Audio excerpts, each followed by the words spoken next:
Welcome to Story Route Zero. This is a podcast where friends gather to talk about the good, the bad, the ugly, and the strange worlds of video games. We often don't know where we're going, but that's half the fun.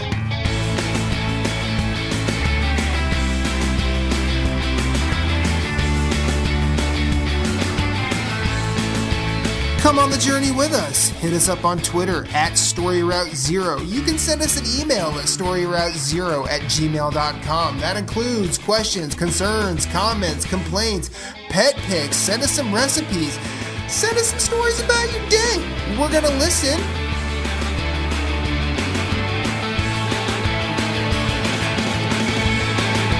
Podcast, start your engines.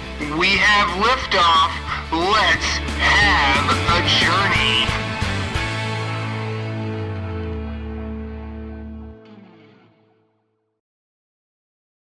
I'm going to fall on my knees. I'm going to raise up my right hand. I'm going to fall on my knees. I'm going to raise up my right hand. Say, I'd feel much better, darling, if you'd only understand. That was the late, great Chester Arthur Burnett, also known as Howlin' Wolf. How many more years? My name is Matthew Keel. This is episode 66 of Story Route Zero, and I've got three friends with me. Starting from the top, the pun punisher, the transplant masshole, Michaela. How are you? Happy Monday. There is no such thing as a happy Monday.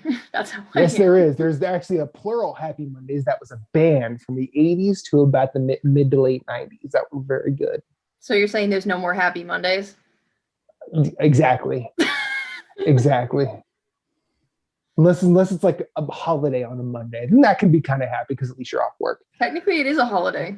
It's Patriots Day. It's bullshit. Thank you. But it is a holiday. Thank you. Not like the Thank New you. England Patriots. No, Like a I know. Revolutionary No, War. oh no, I know.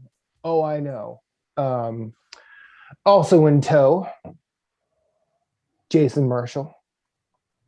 Fresh off of Saving Christmas again. I only know this because he told me about it this weekend. How are you, sir? Doing well. Cool. And last, but certainly not least, Mouth from the South, Moose Cool. How are you, sir? Doing well. Cool. It's a good Monday. Mondays are good. Y'all are fucking crazy. I'm doing the same thing I did last week where I've been up for like a day, but I don't feel near as just dragging ass as I was last week. So I'm feeling pretty good. Right. This is Story Route Zero. We talk about the video games, but we also start with asking everybody how their weekend was. Michaela, back to you. How was your weekend? It was all right. Somewhat productive. Ran some errands, did some adult stuff, cleaned snow off my car in mid-April. Thanks, New England. It was 73 and sunny a week ago. Then it snowed and killed our fucking daffodils. Rip. Sounds like the Midwest. Sounds exactly like the Midwest.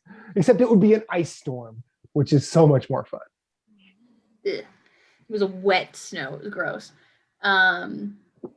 Did that cleaned up around the place because we have to get it ready again for the third round of pictures and virtual tour videos, this time by a realtor to show this lovely apartment.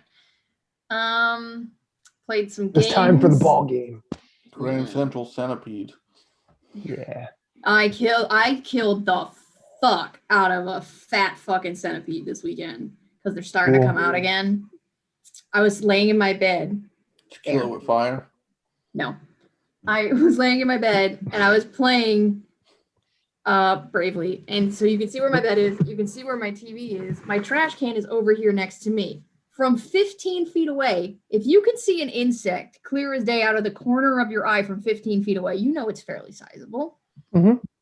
I got up, I grabbed a shoe, and I tiptoed my ass over here. And I got very lucky. There's a radiator on this wall right here. I pulled the trash can away, and this dumb fucker made the mistake of running towards me instead of into the radiator. Run and away I from the enemy. smashed it so hard that when I smashed it and picked up the shoe, it went flying. Its dead body went flying. That's like Dark Souls 101. You dodge away until you know the move set. You dodge away. You don't dodge left or right. definitely don't go toward him. That dumbass ran at me and it died.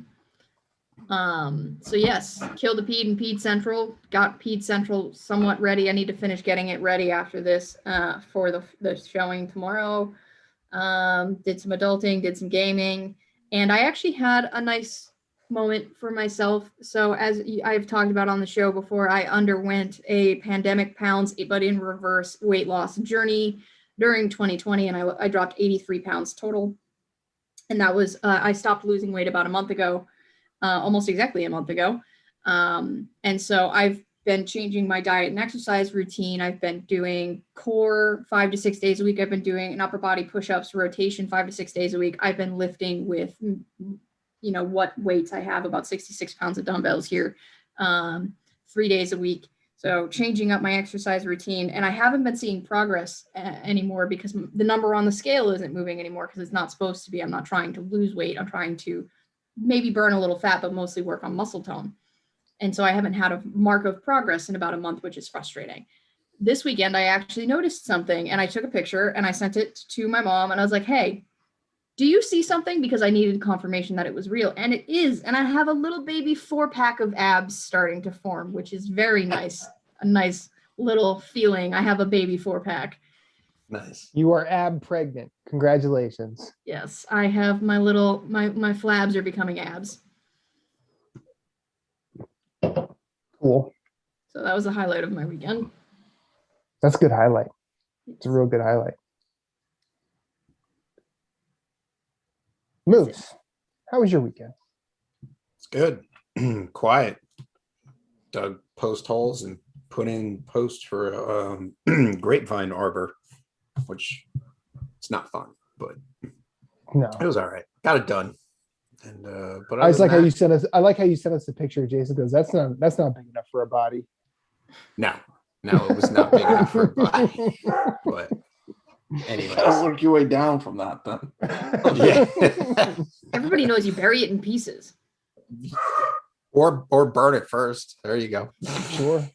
Burning's Sure. hard though because the stench is it's very hard to mask that. Like you just Yeah. gotta, Unless you That's have true. like a barbecue planned for that same time yeah, period. and you can't. But then you got to make sure you don't mix the stuff on the grill. You kind of have to make sure. It's I mean, that's separate true. and it's I just- mean, anyways, yeah. So it was a good weekend. Jason, how about you? I didn't bury any bodies. I didn't. We did nothing. It was Just took the weekend off, man. Just yeah. phoned it in. You know, sometimes you just gotta. No, we didn't do anything, and it was glorious. Nice. We didn't really spend any money. This new house seems to be a. Hey, you guys haven't spent any money. Here's a bill. you haven't had to make a repair in.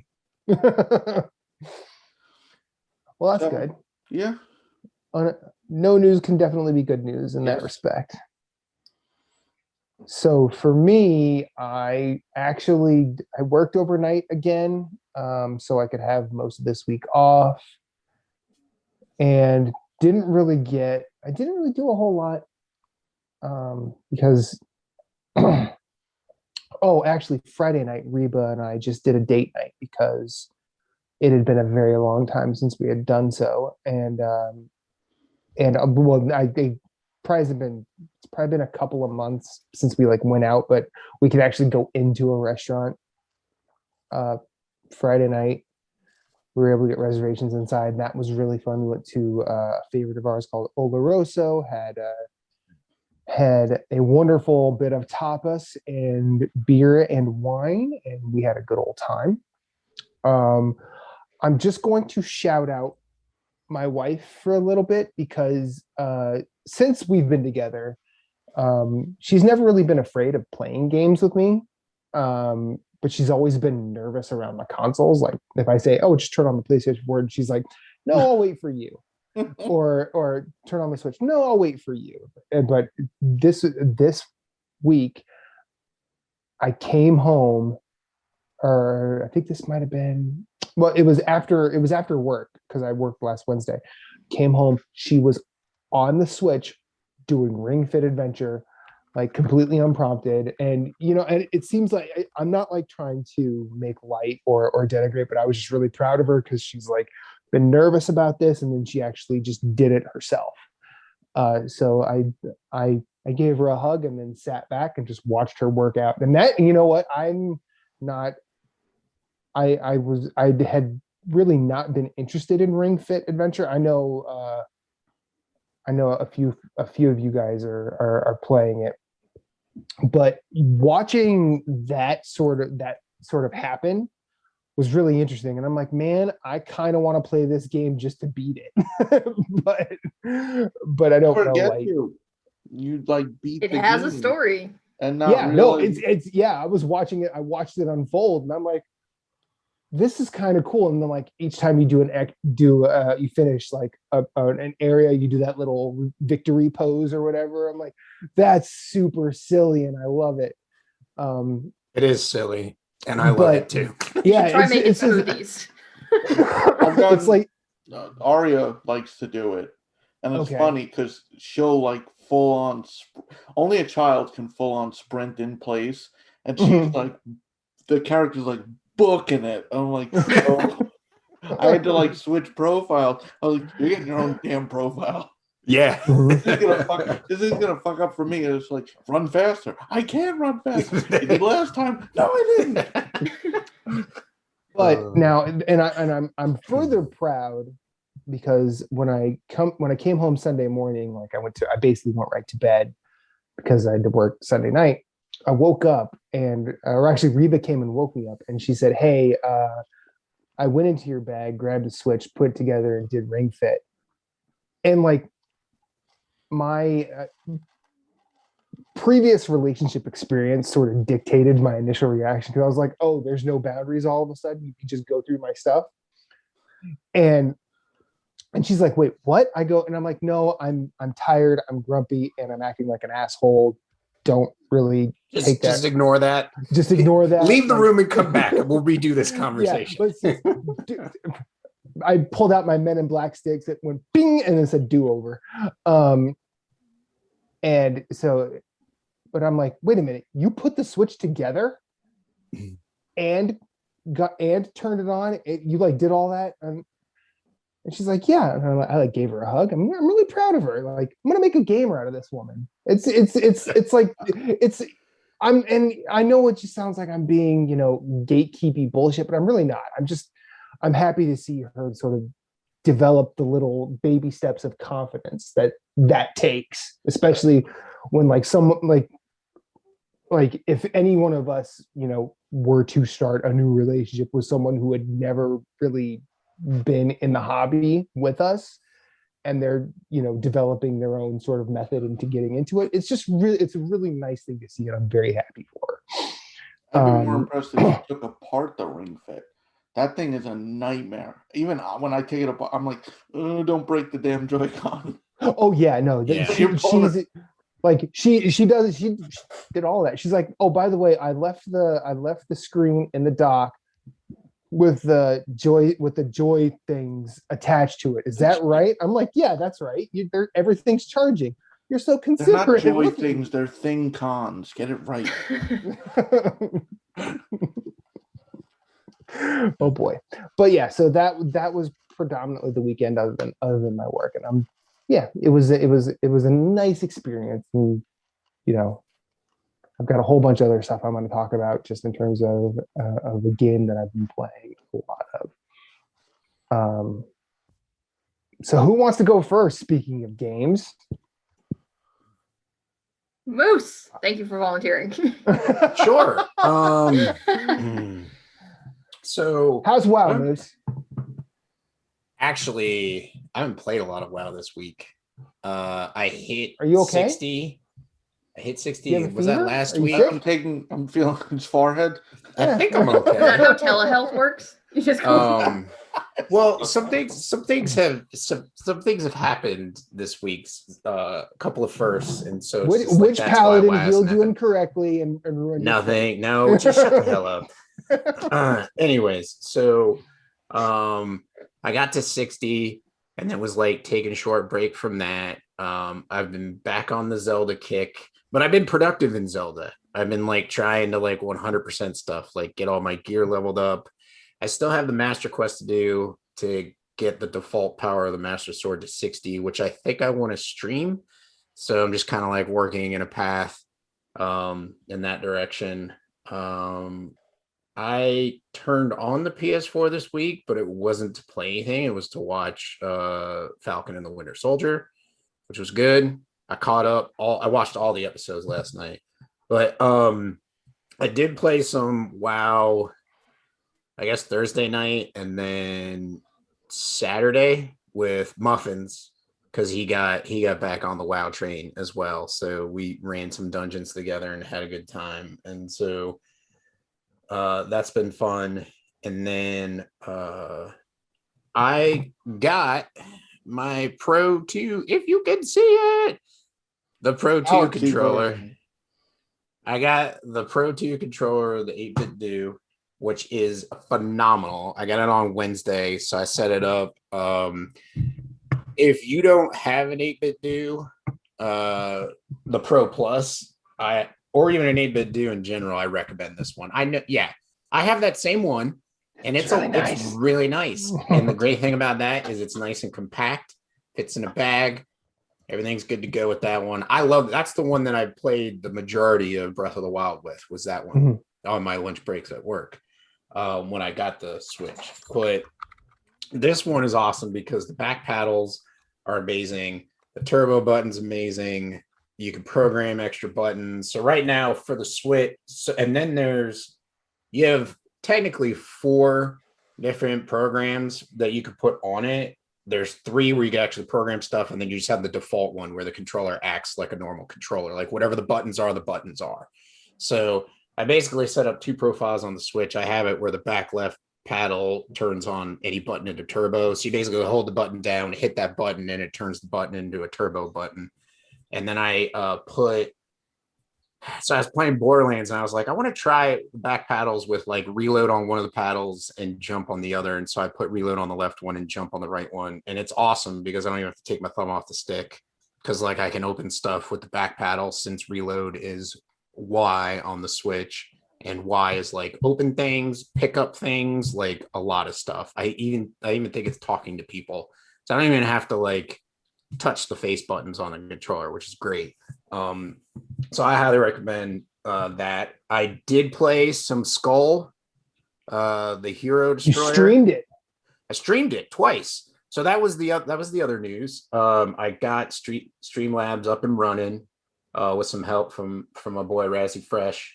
So I streamed that twice. Love the game. Game's a lot of fun. I hooked up. The other thing I wanted to say about the 8-bit do controller is the fact that it connects a lot easier to the Switch. You just hit the start button, it powers up, and it finds the Switch right away. Like the Pro Plus one that I have, the black version, takes a while for it to sit there. You might have to hit the Y button for it to actually like sync. This syncs up a lot faster. I synced it to my laptop pretty quickly. Not like I had to go in and find the Bluetooth setting, make sure it was on, and then actually find the device. That was it. It wasn't even like a headache of like turn Bluetooth off and on, like all these steps. Pretty simple. Hooked it up. And then the first time I was just playing with it normal. And then the other reason I love the 8-bit do Pro Plus is the button configuration app for the phone is way better than the software on the computer. You can still use the software on the computer, but I can change the button layout on the fly. So like if I'm in the middle of the stream and I'm like, I want to do this or this with the controller, I can just pick up my phone, set it, which is what I did. On the PC configuration, I set up the back left paddle button as the turbo button to make buttons turbo. And I did that for Skull. And it was a lot easier. I wish I had the Pro Plus for Age of Calamity, because just spamming the attack button in that game was like about to break my thumb. And I'm just like, I can't, I'm too old for this shit, man. I'm like Danny Glover of video gaming over here, my broke ass hands. But anyways, so I can't say enough positive things about the 8-bit do controller. It's phenomenal. I also got the old school Game Boy version, which has the D-pad from the Game Boy, which is pretty badass. So anyways, streamed some Skull, and then I decided I wanted to stream some stuff from my Switch, and so I ordered an Elgato, which was supposed to come tomorrow, but came today, and then I was setting that up this evening. Got it all working, but I have some audio issues, but I'm sure, obviously, it's the first time plugging it in, so it's all me. So I got to figure that stuff out so that I can start streaming Switch games, which I bought Monster Hunter Rise. I told Matt. Yes. So I picked it up because I've seen a lot of good videos.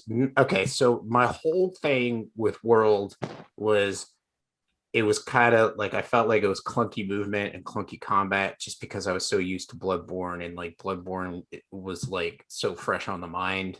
Mm-hmm. So now hearing, like, I played the demo and I liked the demo of Rise more than I did World. So that's also what kind of sold it on me. So I really appreciated the fact that they put the demo out there. So I picked it up, and I'm saving that to be like one of the first streams that I do from the Switch. So I'm going to start streaming that from the Switch. I don't know what day of the week I'll do it, but a lot of the game, like I wanted to be like starting my first playthrough on the stream. So I basically just created my character, which I think I'm just going to delete and start over again when I stream it. But looking it's forward a good character creator too. Yeah, looking forward to playing that, and then that's pretty much it. So yeah. Oh, and Borderlands. I've been playing Borderlands, working with the controller. And so like I sat there and I'm like, I don't want to turn on the PS4, not because I don't want to play anything on there. I just don't want to not play with this controller. It's really the reason. So I was like, I'm gonna stay on my laptop. I played Skull for a bit, and then been playing Borderlands on the Switch with the controller, it's awesome. But anyways, that's what I've been doing. Jason, Michaela? Michaela, no. Okay. Who wants to guess how many games I played this week? 1. Saw you playing it yesterday. 2 out of the 3 of you are correct. How many games did you play? I played 1. 1. 1 game. Awesome. Yes. So I beat Bravely Default twice yesterday. Congratulations. I saw you playing it because I was playing Borderlands and I saw you pop on it. It was like Bravely Default. I was like, nice. Go get you, me, and Jason were all on at one point at the same time yesterday. We overlapped. I had 2 play sessions yesterday. So yesterday, first play session, I beat. I had left off in the final dungeon of the first playthrough. So I finished that dungeon and beat that boss. And then I took a break to work out adult stuff. And then I came back and did all of chapter 6, which is like the first chunk of post game, and beat that boss.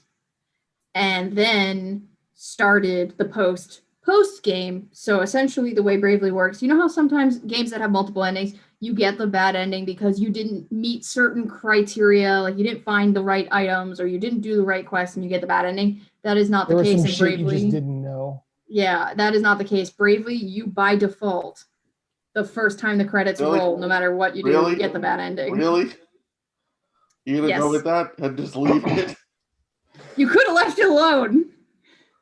By default, you get the bad ending in Bravely Default. You happy now? Yep. The 2 greatest words in the English language. No. Default. Yes. So when you finish chapter 5, you roll credits, you get the bad ending no matter what. Now, I had this bad ending spoiled for me. Just, it happens. Social media stuff is out there. I had the bad ending spoiled for me. Can I talk spoilers here? Is anybody seriously invested in playing I'm this probably game? going to play it, but I'll probably forget. So go ahead. You're fine. Okay. So you have 4 if I ever party decide members. To play it, spoilers don't affect me. Go ahead. Yeah. You have 4 party members. It's the bad ending anyways. It's not real. It doesn't happen. You undo it as soon as you get back into your save. Okay. You have 4 party. XCOM 2 took the bad ending of XCOM 1. Don't say things like that. I mean, I've already passed it. But okay. You have 4 party members. in Bravely. And Kill one them of all. them, her name is Gloria. And she is the princess of a dead kingdom. Her kingdom was the like caretakers of the crystals. The crystals got stolen because somebody invaded her kingdom. And that somebody who invaded her kingdom is, remember my Alucard reference, the Russian vampire looking bad guy who is the fake bad guy of the JRPG, where he's clearly the evil emperor, but he's being manipulated by the forces of darkness. So you beat him, but it's not the end of the game because you still have to deal with darkness. Yeah, you have to deal with God. Yeah. Yeah, pretty much. Except this isn't God. This is like a human who became corrupted by knowledge and became this like all-consuming darkness that had to absorb everything. Sounds like Bloodborne. So you are not actually fighting God with the power of friendship in this JRPG. But my point, Gloria, princess, all along through this journey of recollecting the crystals, which you use to imprison said darkness, she knew that in order to recharge the crystals that have had their power depleted, she was going to have to sacrifice her life. She was going to pull a Yuna of FF10 and give herself up to reseal Sin, or aka Knight's Nexus, away. And so you get to the bad ending, you beat the boss, and Gloria, unbeknownst to the rest of your party, steps forward to recharge the crystals by giving up her life. And so she's slowly dying. But I know she dies because I had this spoiled for me. So I am being completely inappropriate. And you know how I mentioned I'm a big Van Morrison fan? He has a song. Wait, what? I was gonna say, doesn't he? He has a song, Gloria. Yeah. No, it's with them. Yes. But I don't with remember them. ever mentioning you're a Van Morrison. We've had this talk. Did we? We've had this talk. Yes, Okay, and then I started listing songs to prove that I am. I am Morrison. old. I am old. It's fine. Yes. So Gloria is dying, and the JRPG inserts here, protagonist Seth, whatever. He's holding her in his arms, and he just yells the final words of the bad ending of this game is just Gloria, and he's yelling her name. So I, of course, start going, and her name is G. L. Gloria. I just completely ruined the moment.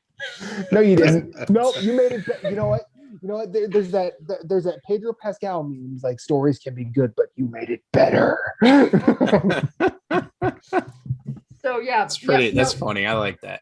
Yep, he's like literally mourning the loss of this woman dying in his arms, and I am quoting at the top of my lungs Van Morrison and them, and not. Well, not when you said the character's name was Gloria, I immediately went to that. So yes. but I also didn't want to just show. Nope, I didn't want to just flash my old card.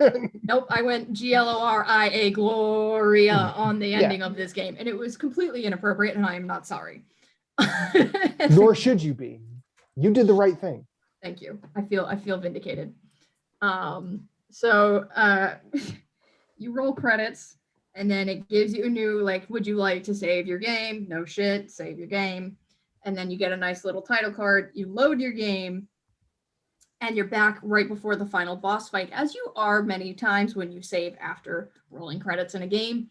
Except this time you get a vision of the future, and you see that Gloria is going to sacrifice herself for the good of the many. And you're like, wait a minute, you knew you were going to do this the whole time? The rest of your party's like, that's fucking dumb. Why would you do that? And so she's like, it's the only way. And so it does the JRPG nonsense of, would you like to proceed to the final fight? Yes, no. The answer is fuck no. And then you turn around and leave the room and start chapter 6. And you trigger chapter 6. I'm good. Now, did you quote another late period Van Morrison song, from the dark end of the street to the bright side of the road? No, because that seems appropriate here somehow. Oh my god! You could work it literally. Queen of the Slipstream. There's so many. You could just throw them all fucking in here. Yeah. Van Morrison secretly wrote this game. But don't tell him that. He might hate you. Maybe. But so to explain the next part of chapter 6. Remember how? All right. The last time I talked about this game, before we did the backlog episode, Moose, you weren't here, but I had left you guys off in the chapter of the Pushing Cliff. Remember my Pushing Cliff episode? Yes. So people were pushing people off of a cliff in the name of this religion because they were accused of fairies, and if they weren't fairies, the Lord of Dragons would save them, but no, they were really just pushing people off a cliff to get rid of them for political reasons. Because gravity works. Because gravity. So, and I told you they got religion. Martha, this NPC that I care about. Why'd you say that name? What? The Batman meme. Oh, sorry. But no, so Martha gets on the pushing cliff, and just as with the previous NPC, we don't make it in time. They pushed Martha off the pushing cliff, and I was like, you motherfuckers, you pushed Martha off the pushing cliff. But you killed Martha, you medieval dickweed! But then my fourth party member ran after her, turned into a fairy, caught her, and flew her back up. I was like, wait a minute, excuse me, hold on. God really and anime fairies? is on your side. I was like, wait a minute. There's really fairies. Because I thought that was bullshit that the church made up in this town. No, there's really fairies. Oh, and Adele is one of them. Cool, got it. Moving on. So the reason I had to explain that. Rumor has it. Yeah, I did that Adele. yeah. Exactly. That Adele. Yep. Set me on fire with the rain. Got it. Ha ha ha ha ha. But so the reason I explained all that is because chapter 6, you're like, no, we're not going to go fight the bad thing right now. We're going to find another way to save the world. The Adele steps up and she's like, all right, I left the home of the fairies. I basically put myself into exile, but why don't we try and go back to them, because they have all this ancient knowledge about the crystals and the Night's Nexus, and see if they can help us find an alternative. So chapter 6, you unlock the final location of Bravely, and you go to Magmel, the home of the fairies, where more JRPG bullshit ensues, where of course there's a new chapter, which means there's new side quests. And it's like, okay, darkness has been unleashed on the world. I'm to grind. It's no, not even that, not even grinding side quests. It's like, okay, so the darkness of evil badness, as bad as it can get, is free and roaming the world because Adele's sister Edna let it loose. Great. We failed at stopping the calamity. We make it to Fairy Town, and there's just side quests. And what does Adele feel bad about? She's like, oh, I promised my friend if I ever came home again, I'd bring her flowers. Can we go get some? And I was like, no! We cannot go side questing for fucking flowers right now! The world is ending! What is wrong with you? Because it's a JRPG. I mean, if Breath of the Wild taught us I was going to say, that's what I do in time. Breath of the Wild. I'm like... It's like, the world's who's about Ganon? to end. You've got like 200 hours. Go ahead, have a time. Who's Ganon? I'm gonna go collect I got weapons and I got these Korok seeds that I just keep finding, yo. Pretty much. Terry like, Town needs to be built. Bravely Default 2 doesn't seem like that big of a game. You could feasibly beat the 5 chapters and get the bad ending in about 35 hours. That is feasible. It took me 57 hours to get the bad ending, and then 62 hours to get the moderate ending. There are 100 side quests in this game, and I have done most of them. I've done all but like maybe 5. There's 100 fucking side quests in this game, including collecting flowers while the world is ending. Yep, that's a JRPG. Check. Why do I feel like flowers for the apocalypse is like a phrase from somewhere? Maybe, I don't know. But so yeah, you get to the realm of the fairies. At first they're like, no, we don't trust humans, and then your one Scottish character is like, hold on a minute, let's get drunk together, you'll trust me by the end of the night. And that legit works. He gets drunk onto the table and we become friends with the fairies. Bagel. So, yeah, I was gonna say, is that I bagel? was like, is that like, what is that? That's Bagel. Who's whimpering on air? He's sad about it's like, yeah, there's 100 side quests in Bravely Default. I know, it sucks. Sad thing is, I think there's like way more than that in Borderlands 2, if I remember correctly. Yeah, but Bravely's not that big of a game. It doesn't strike you as that big of a game, which is just weird. But so in the first ending, the final boss you fought was a fairy actually possessed by the Night's Nexus, so it was kind of like an avatar for the bad guy. So that's like not really beating it. The second ending, you fight like the first form, but not the final form of the Night's Nexus. And it's also like a game of whack-a-mole, because it pops up, you kill it, there's a cutscene. It pops up, you kill it, there's a cutscene. And then it pops up out of the ground literally 4 fucking times. You killed this thing so many times. I was like, can it just, no, done, no, done, yep, okay, nope. And it's back up again. It was very Whack the annoying. mole harder, Michaela. I tried, literally, my party was optimized. I didn't know this because I didn't look up how, like, a boss guide or anything like this, but my party happened to be perfectly optimized to fight this second boss. The first boss, the bad endings boss fight was way harder for me than the moderate endings boss fight, even though I had to kill it multiple times because it was weak to axes, swords, and light magic. And the three things that my party hit the hardest with are axes, swords, and light magic. So I was fucking shrekking the shit out of this thing. And it just literally was like a game of whack-a-mole. I was like, hit, hit, die, hit, hit, die. And then it kept popping back up. So in that ending, instead of Gloria, and then inappropriate Glenn Van Morrison music playing, sacrificing herself, the fairies decide to close off their realm from the realm of man, and thereby locking the Knight's Nexus in with them in Fairyville, and time will stop, and they'll be frozen in time forever. It will stop the bad guy, but it will also fuck over all the fairies. So they tell Adele to get your party out, and then of course she leads your party out of Fairyville and then stays to basically perish in time with the rest of them. And there's a really sad goodbye scene between her and another character that they've low-key been shipping her with the whole time. And that's the second bad ending. Then it says, would you like to save your game? Of course you do. And then you load your save a third time and you get a vision of the past, this time from the previous Heroes of Light, which include Gloria's grandfather and Sir Sloan, a guy you were traveling with at the beginning of the game. And you learn about one more asterisk, the Brave Bearer job class. And so long as you have found all of the other job classes, including 2 optional ones, you go to Sir Sloan's grave and you get the Brave Bearer job class, which is basically like 99999 stats for everything Break the Game ending JRPG job class bullshit. And you have to fight the ghost of young Sir Sloan to get it. This motherfucker was so annoying because he's one of those bosses where, you know how you can pad out a boss by making them a tanky like damage sponge? No, he's the more annoying kind of super high evasion rate, so you can barely touch him. Like, his health isn't ridiculous. He just avoids everything. So it took me Annoyingly, probably. It took me over 20 minutes to kill him, and I was like, please, just, what is he, invisible? Die. You're already dead. Just die again. Just go gentle into that good night, for fuck's sake. And so eventually I did that. And then you find out that this book you've been carrying the whole time is the asterisk for the Knight's Nexus, but it's actually also it's like memory. It's weird. And creepily enough, yeah, so where I'm at now, so I'm almost at the good ending. I don't know what happens between where I am and the good ending. I've luckily not had that spoiled for me at all.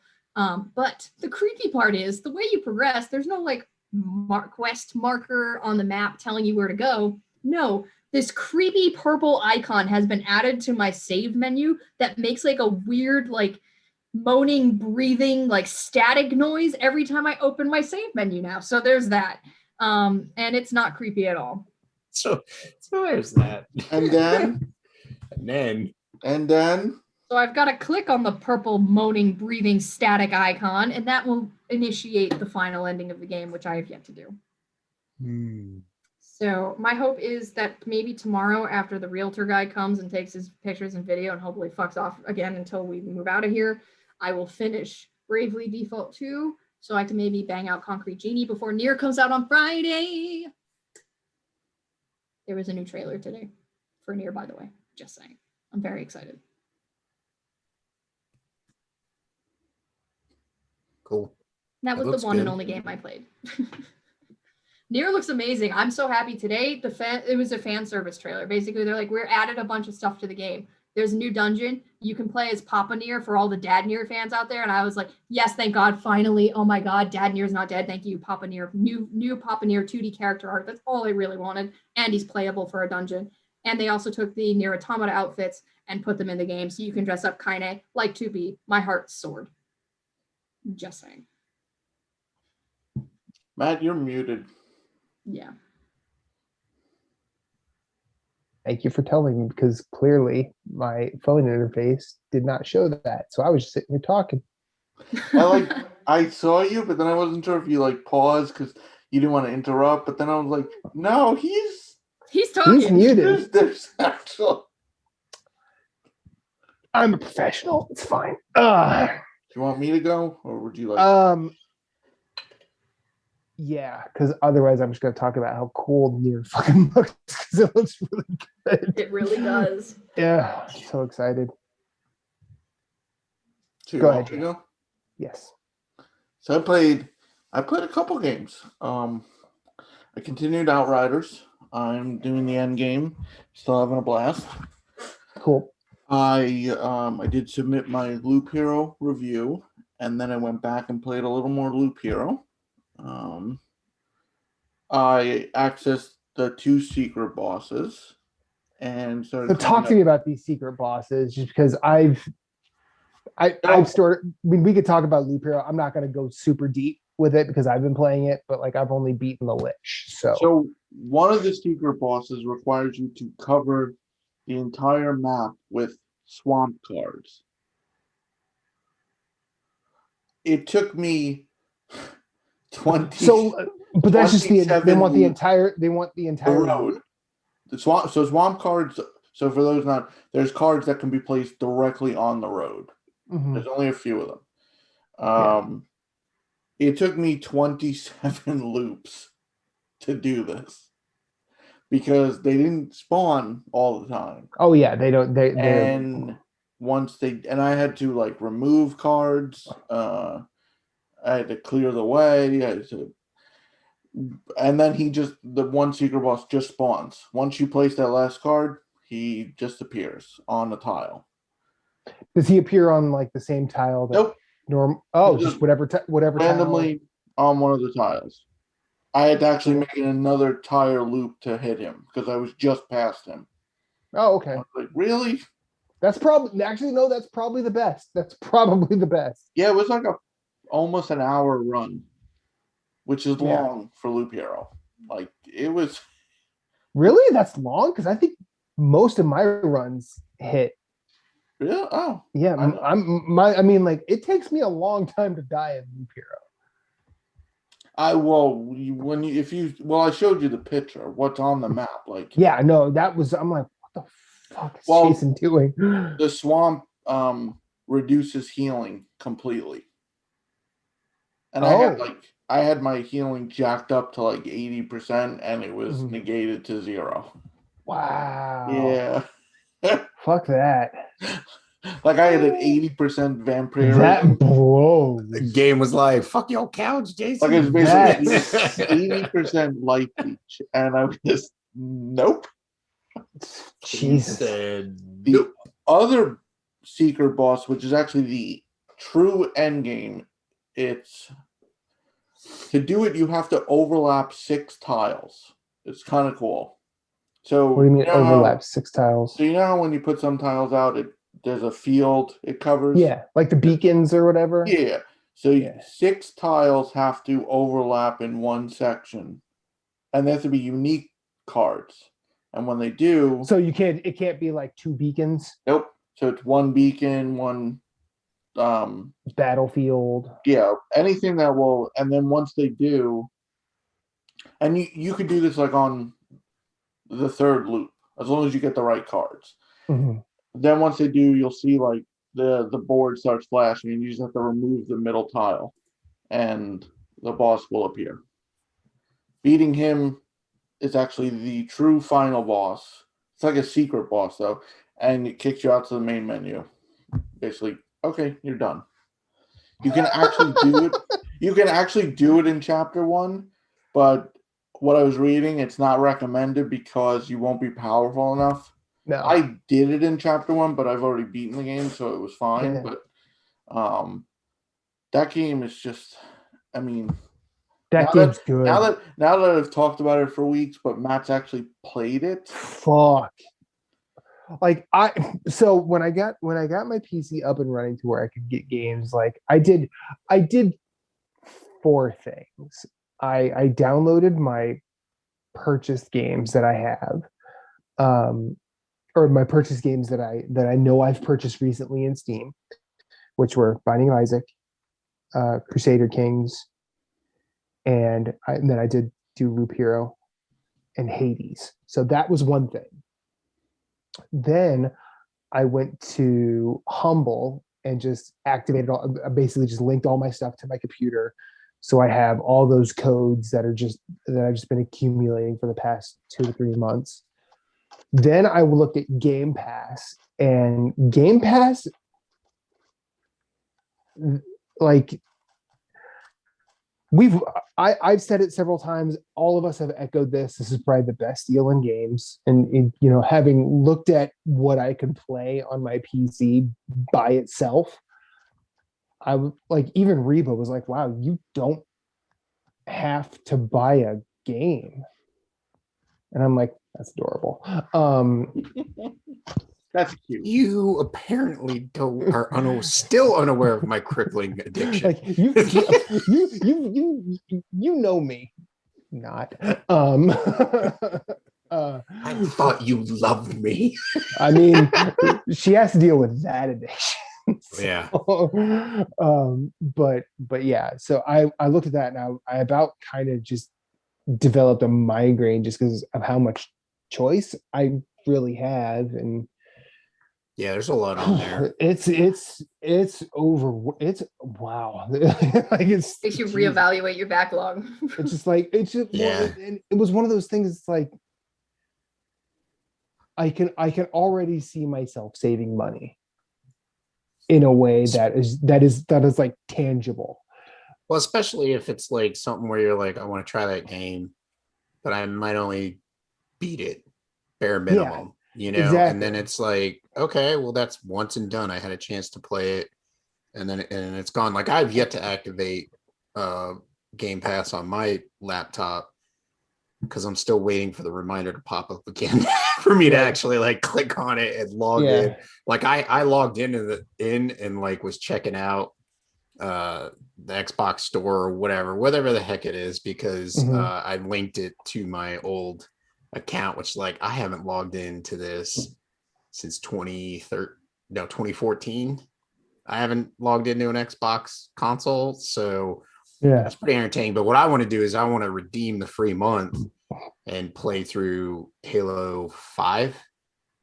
So I want to do that, and then Gears 4. Like 4 and 5? Is there 4 and 5 of Gears? Yeah, I think there's 4 and 5, right? 3 was the last one on 360, right? Because they did 4 and 5 on the one. Okay, all right. Thank you. So I might try and play through those, and if I'm enjoying what I'm doing, I might just let it slide for a little bit. But anyways, continue your. Well, anyway, and I was just thinking, like, between this and like Apple Arcade and I haven't even looked at. You're gonna be buying a game a month anyways. Like, I honestly, I'm looking at this. I'm like, wow, I don't need. This is kind of like, there's going to be games I'm going to buy. Yes, I am not stupid, but with the amount of things that are available there, it's just like I can buy something new, or I can just try something I have access to out, and that's kind of helping me reevaluate like my purchasing and spending habits, as well as just trying to save money. And that has been super fascinating. But so I think especially we were talking before we derail, I don't want to go any further because we're kind of way off track. That's fine. But we were talking about Loop Hero. And I think it was either last week or the previous week's show where Jason said you are essentially a DM, making the world and watching a character play through it. And playing through Loop Hero with that thought in my head, I was like, oh, so I can, and automatically, like, I remember back in my D&D days where I would have a DM that was just a complete sadistic prick who's just like, oh, you think you're good at this? Well, here's, you open the door to the dungeon and there is the end boss. boss. Ha ha, good luck. Roll for initiative, motherfucker. And you know, I'm glad we don't. I'm glad we never played with Greg again. But I also found myself thinking, okay, I want this guy to get through. I want this guy to get through. I want to be able to tell him when to hold him, when to fold him, when to back out. And thinking about Loop Hero that way, I think that's probably why I'm not dying a lot. So thank you for that little concept in my head, Jay, because I found myself really just caring about something I had absolutely zero control over. I could only sort of push the world in a direction to create a path. And Loop Hero is, I mean, it'll definitely be on my game of the year list. If nothing else, it's probably we haven't even gone through 6 months of 2021 yet, but it's probably the most innovating game of the year, just because of how it sort of flips the script in terms of playing a game. In my head. Have you tried the other classes? The only other one I've unlocked is the Rogue. So the Rogue has a trophy bag. The Rogue is fucking weird. So the Rogue has a trophy bag, which at first confused me, but basically it's like, no, I'm gonna kill things and take their like ears and trophies. Yeah, exactly. When you pass go, instead of $200, you just get loot. Yeah, you get a lot of loot. You get loot that's like super overpowered. You Yeah. get a bunch of underpowered stuff, but you can just throw that to the side. It remind Michaela's story about the evasion boss. Yeah, Loop Hero can one up that. One of the secret bosses has 2 health, 2 hits, he's dead. He has 99 evasion. Fuck that. It legit. So you don't fight in Loop Hero, as I've mentioned. You just watch it happen. I heard about this when it was like, oh, it takes a while. So I timed it, 17 minutes, 23 seconds. I walked away from the computer twice. Wow. Now, speaking of not controlling the fights, that is honestly, that is 100% the most entertaining thing about this game to me. And not because, like, you know, you walk into a tile and you see a slime there, you kind of know how that's going to end. But if you have a whole bunch of things happening on one tile at once, all of a sudden you're just watching life bars.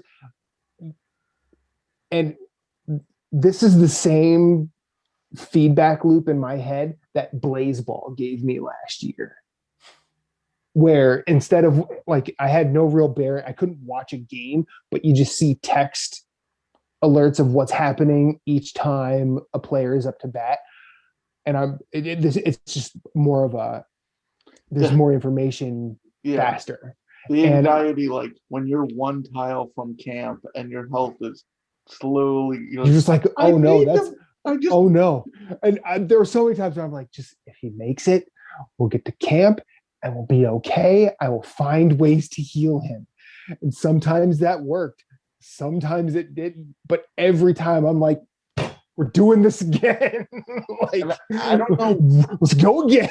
I don't know the oversight, any input Devolver had, but you can see touches of the humor in the game. It's subtle, but like the first time you die, the achievement's first time, like the meme. Yeah. Well, see, and I would actually go one further. Is like, I think that's what drew Devolver to this game rather than their input in it. Yeah.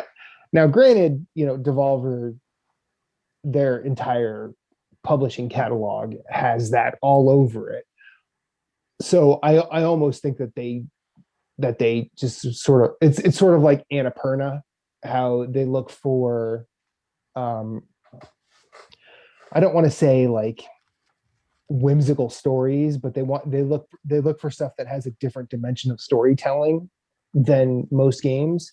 and that's how they pub. And that's why Annapurna is my favorite, whereas Devolver is Moose's. But I love how they just sort of they gravitate to what they know, and that's fascinating to see. But Loop Hero, whew,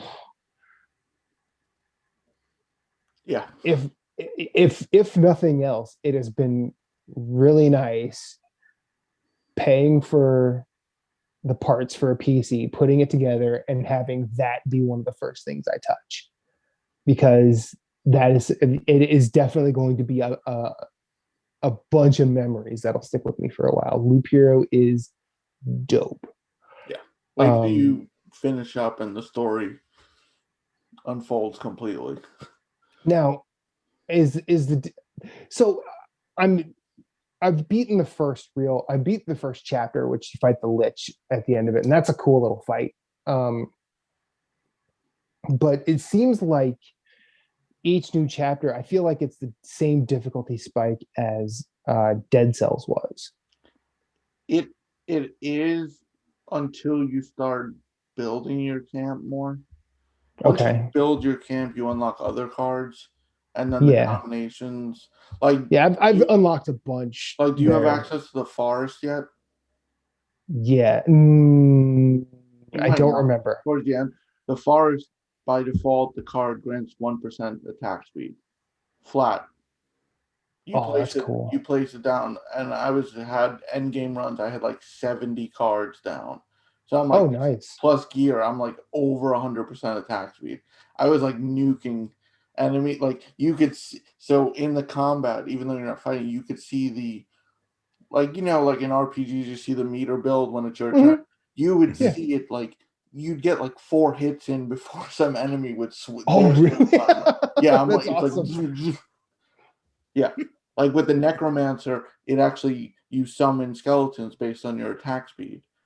And that's dope. If you do too much, you run out of stamina. Like there's actually a point where attack speed's too much for the Necromancer. Wow. Yeah, it's so there's it does change up. Like it's the same thing in a sense, but there's enough variety. And once you can customize your deck and what to do, it definitely changes a lot. I've been trying to mess with that a little bit, but I honestly think I don't have enough cards to make drastic changes. Cards have hidden features that you don't see written, so it does change up a bit. Yeah, like when you put what 9 mountains together, and you get they make a giant mountain and harpies just come after. So like if you drop the vampire's mansion at a village, it destroys it, and then but if you beat it, you get a better village. Yeah, so, this game is really cool. Its surprises are really interesting, and probably my secret favorite thing is how you're looking at your camp and you're looking at what you need. All of that stuff is not like all the materials you need for that. They're not obscured in any way. You just have to go looking through the game to find them. Yeah. And I feel like that's like switching to the game I'll be talking about, because I know you have another one. Yes. I have an important one. So Michaela's like falling off her seat waiting for it. The game that I'll be talking about a lot, Monster Hunter Rise. I wish this had more of that, or I wish that had more of this. I should say. But anyway, let's not wax poetic about Loop Hero too much. Probably have to save it for Game of the Year at this point. Saga. I started a new game on Switch, Godstrike. It's a twin stick shooter boss rush game. It's kind of like what the hell's that pixel game that Moose that Titan Souls. Which? Titan Souls. No, well, yes, but Moose knows what I'm talking about. Eldest Souls. No, the one with you get the guns. Enter the Gungeon. You get your father's revolver, then you get like a shotgun. It's the super pixel one. It's just the Enter the Gungeon? No. I can't think of it now. I can't help you. I don't know what you're talking about. You know what it is, and you've mentioned it. But anyway, it's just a boss rush. but it's got some cool mechanics. I've only played about an hour, so I'll talk more about it next week when I. West of Dead. No, I'm just naming stuff. we'll so look it up. But replayed Cthulhu Saves Christmas because that's the type of person I am. 100% achievements in Steam. I love that game. And the other game I've been playing that's been on my wish list, and I finally pulled the trigger, Saga Frontier Remastered. Now, this is a Final Fantasy offshoot, if I remember correctly. Yes? Yeah, yes. What isn't though? So Well, yeah, I mean, Well, doesn't it? it's from that era where everything kind of was Like, everything else. these originally came out when? Early 90s? I thought these were based off of the Game Boy Final Fantasy like adventure games. Yeah, these were Game Boy games, if I remember correctly. A lot of things started out as like Secret of Mana originally. Those games were fucking Final Fantasy offshoots too. Bravely was a Final Fantasy off. There's so many fucking Final Fantasy offshoots. It's impossible. God damn it, Final Fantasy! I know, right? Fuck them. Quit being so it's influential. Square. Jesus. It's Square. It's a PlayStation 1 title. Yeah. But now it's remastered. It's on Switch. So it's interesting. It's not your typical RPG. You don't level, which is a weird. You level, but not the traditional. Oh, you had enough experience. Level 2, level 3. You level your skills as you play. So by using them. If you use them, you level. And then what's interesting though is, you ever play where you want to use the skill, but the party member before just annihilates the enemy, and then the character never goes? As long as you've activated your turn. So basically, if player 1 uses ability A, your party 2 uses ability B, once it's triggered, even if the boss or the enemy dies, they get credit for it. So at the end of the battle, you'll see, oh, this increased, this increased, this increased. It's not your traditional like, oh, you've reached level 10, you now unlock this ability. Yeah, that's actually that's similar to it counts even if you don't go thing, but a lot of the controversy around Final Fantasy II is because the way magic works is you level up spells by using them, but I think you also level up your characters with XP in that game. But a lot of people bitch about that system. So that's different. And then my friend she loves it and told me like it's definitely worth it. Apparently they've changed it. So there's like 7 campaigns in a sense.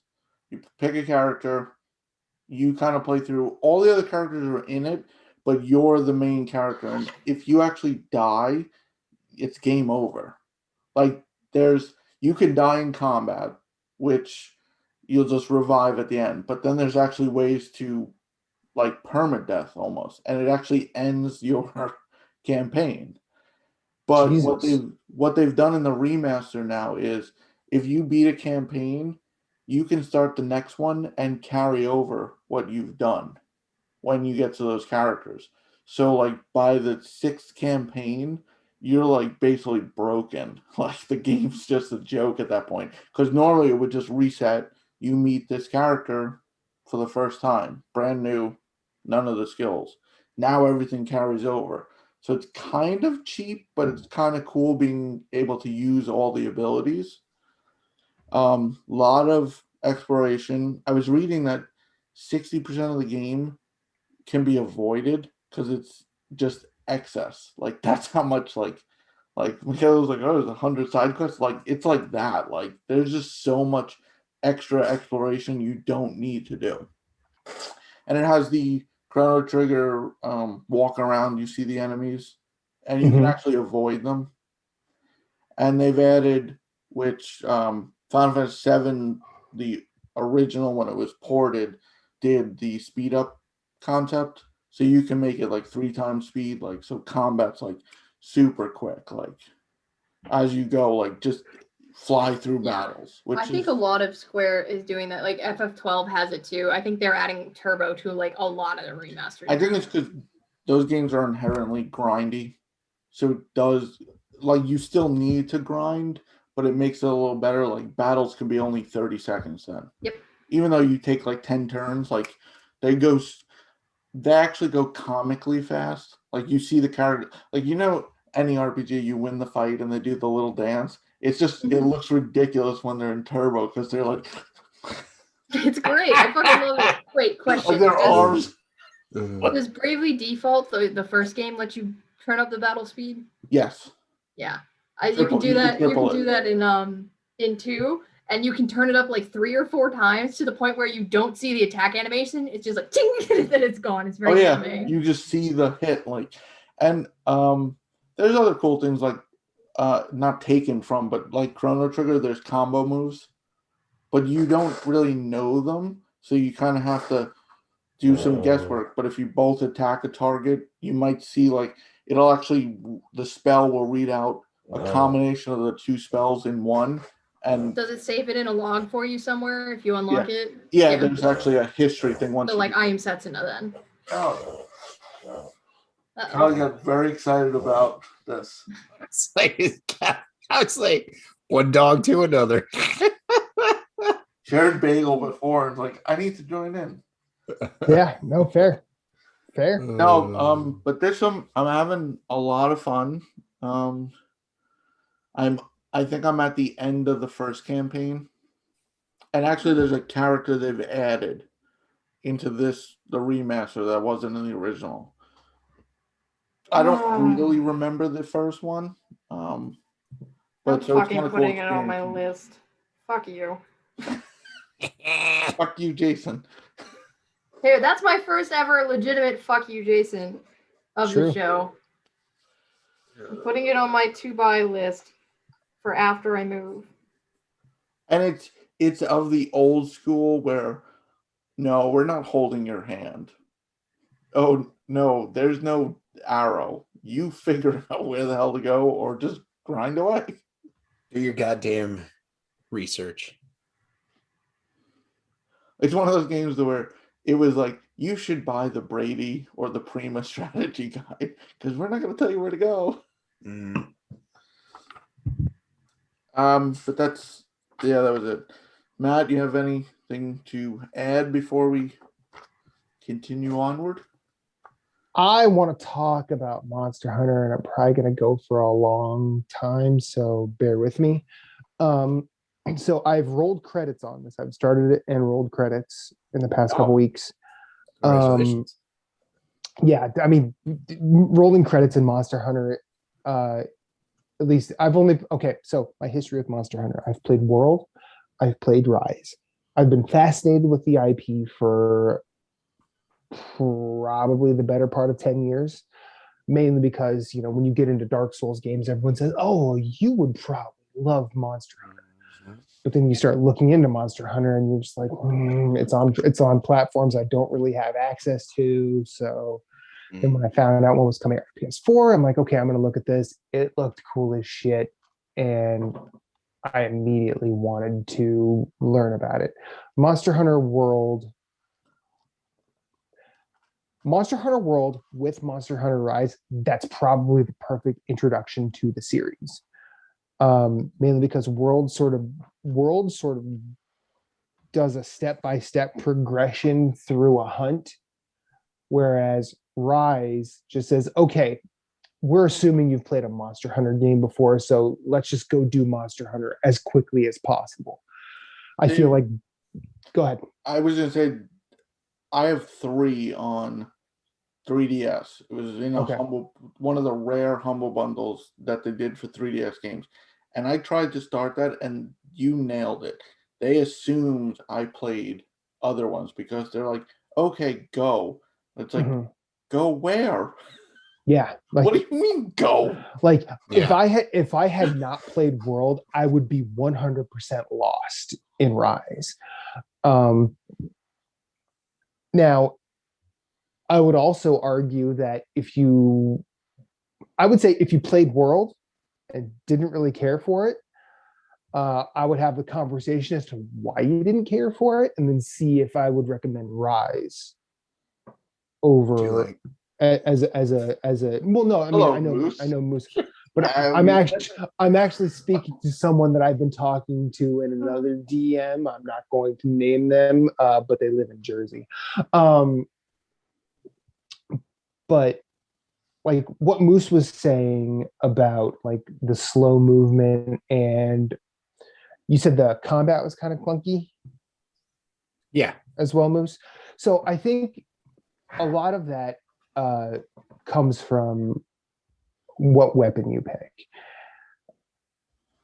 And while I have not tried every weapon, I feel like I've tried enough of a variety of them to know what speed I want to play at. The running speed, no different from World. You are not running fast. Where Iceborne brought in the Clutch Claw, which is a cool addition. Wire Bug, even though you only have 2 uses of it at a time, you can increase that to 3 in a given hunt, and that 3 only lasts for a couple of minutes, but you're always going to have 2. Wire Bug is better than Clutch Claw. I honestly would say get rid of the Clutch Claw and only use the Wire Bug from now on. The Palamutes, while everyone is kind of enamored, anyone not playing Rise is kind of enamored with the Wire Bug, I would say the Palamute is the best addition, mainly because you hop on your dog, you get that thing running top speed, you can eat rations, you can drink potions, you can sharpen your weapon, all while you're moving towards your target.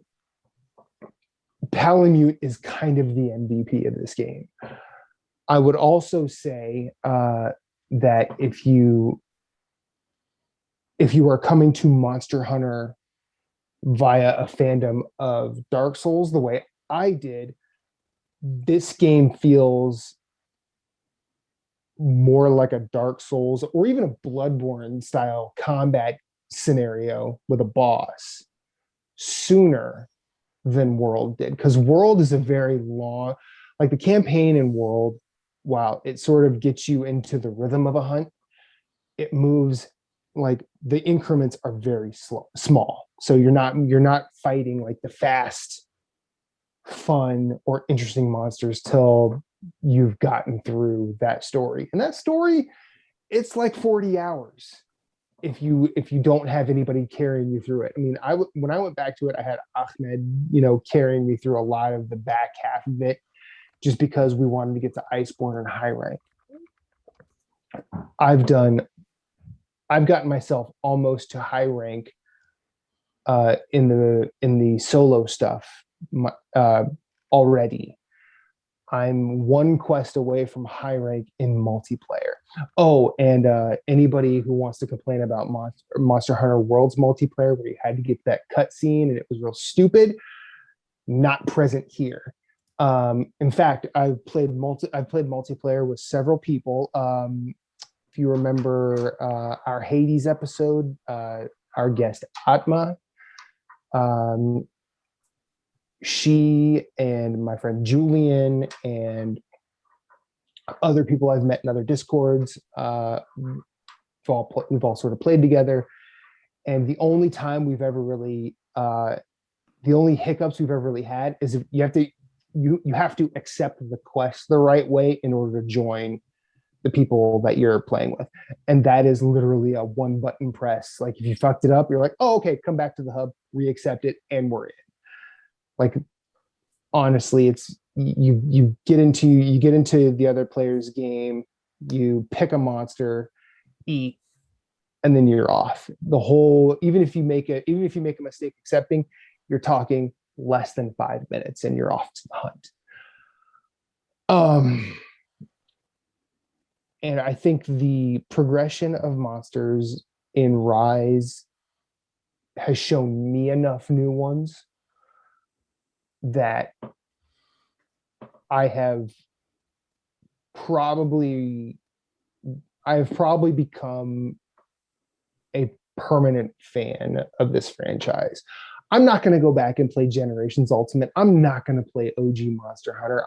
Even though I have a 3DS, I'm not going to play Monster Hunter 3DS. I'm not going to play any of the PSP ones. But if there's a new big Monster Hunter on a platform that I have access to, I will play it because this shit's fun. My main weapon right now is the hunting horn. And this is a gigantic hammer that plays music. So, of course, it speaks to me. It also plays music in a way that buffs your teammates. And the bard was always my class in D&D. So the fact that I figured this out this time and not in World, I'm like, yeah, this is who I am for this. The wire bug incorporates into your attacks to a point where it looks like you basically shoot a grappling hook at a monster and you'll do some sort of sick move on your way. And you'll knock parts off the monster. You can knock the monster out, so you can use the wire bug to actually ride the monster and use it to fight other monsters. This game is dope as hell, and I really hope, I know that you purchased it, Moose. I really hope we can play together. I would really love that, and I'm going to try and move mountains to get you some of the enjoyment that I have had. You're shaking your head. It's not that hard for us to play together. You say that. But like considering my hours right now, I'm noon to 8 during the week. I don't get home till like 9, and by 10 o'clock, everybody's heading to bed. And that's if I get and that's if I streamline my process from getting home to getting to the game. But ultimately, you're right. I am going to try and be better about that. I'm gonna make that. That's on me. You're right. But I'm really looking forward to doing high rank stuff. I will say this: my one real beef with Monster Hunter Rise is the rampages. They're real dumb.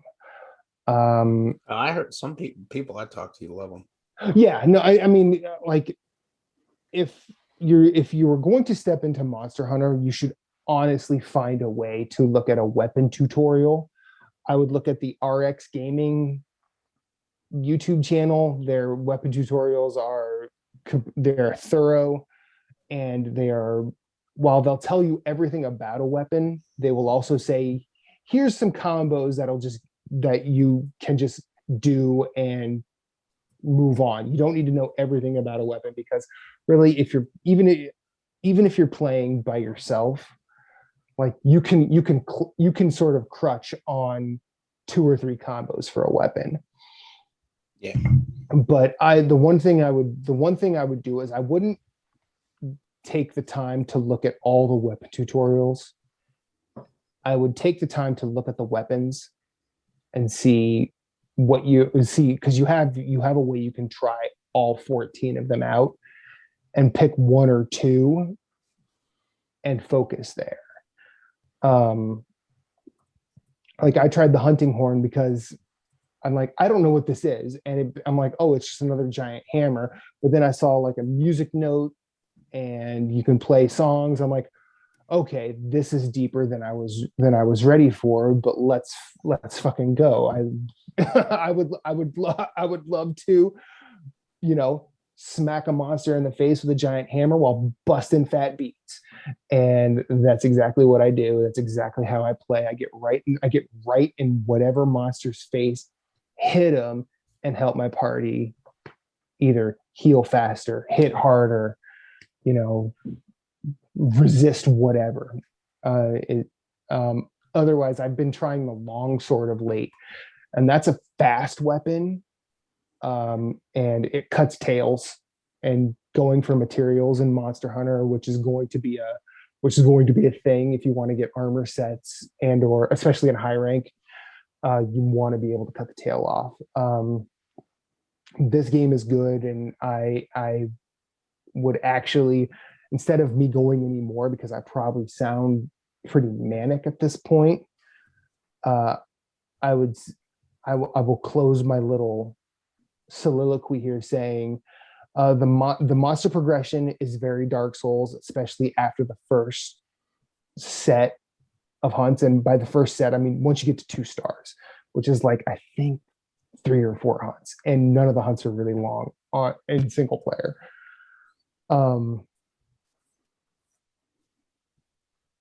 And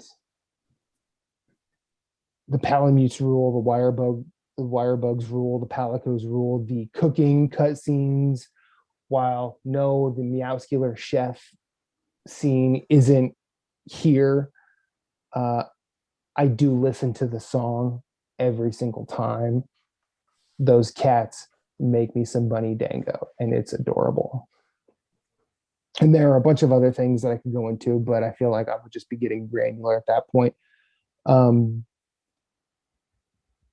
This game is easily going to be on my game of the year list at the end of this year without hesitation. I can't wait for the new updates for the more high rank stuff that they're going to put in. I'm glad I've had to do 4 rampages, 2 in single player, and the second one I do in multiplayer will get me to high rank. I'm glad there's only those. You don't have to really deal with the rampage quests if you don't want to. This game's good. This game is really fun. I feel like a fucking badass. The insect glaive looks way cooler than it did in World. And the way the wire bug synergizes into your attacks, like, fuck a clutch call, as far as I'm concerned. I don't care if it could hook you onto the monster and pull you on just so you could just do damage. I can now be the puppet master and make an Anjanath fight Magna Malo because they're there. And it's dope. I would totally recommend anybody. I don't know if it's going to go on sale on Switch because I don't think third-party sales happen a lot. It's not going to go on sale until the holiday season. I'm going to be honest, because it is so popular right now. Yeah, there's no need to put it on sale. Exactly. Like I don't even think I've ever seen Animal Crossing. You might be able to. Well, yeah, that's true. You might be able to on Amazon, Best Buy. Somebody might do a sale physically. Mm-hmm. Michaela's got a point, but digitally, no, because I haven't even seen a sale on Animal Crossing digitally. Well, that's a first party though. That's first party. First party. Yeah, that's true. That's true. Nintendo don't let go of them purse strings. I mean, you know, Satan's on the phone to Nintendo going, "Yo, I need you to drop this $5 at least. Come on." And they're like, "Nah, dog, keep it full price, Satan." But yeah, Monster Hunter is really fun, really good, and I really hope to play with not just Moose, but anybody that wants to play. Wink, wink, nudge, nudge. Say no more. Say no more. Jason. Before we go into news, it is time to choose the next backlog game for everyone. Yay! I'm going by the spreadsheet. Everyone's vote for Matt. Moose? Ys Origins. Michaela? Well, does that dictate mine? No. I mean, I'm looking at this, and I mean, that doesn't mean they're not going to just make you play it. I'm not going to make her play that. I was looking at something else, and then she put that on the list. So eat shit. Anyways, Ys Origin. Michaela?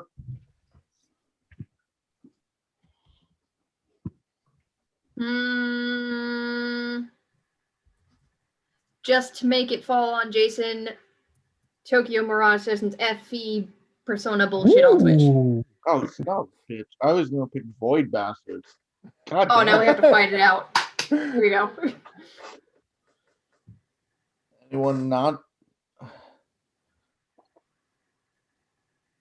You know what? Go with Ys. Okay. He's came in pretty easily there, buddy. That was easy. He's like, I'm not fighting today. I've fought enough fights.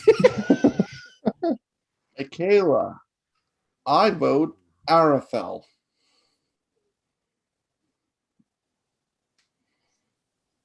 SteamWorld Heist.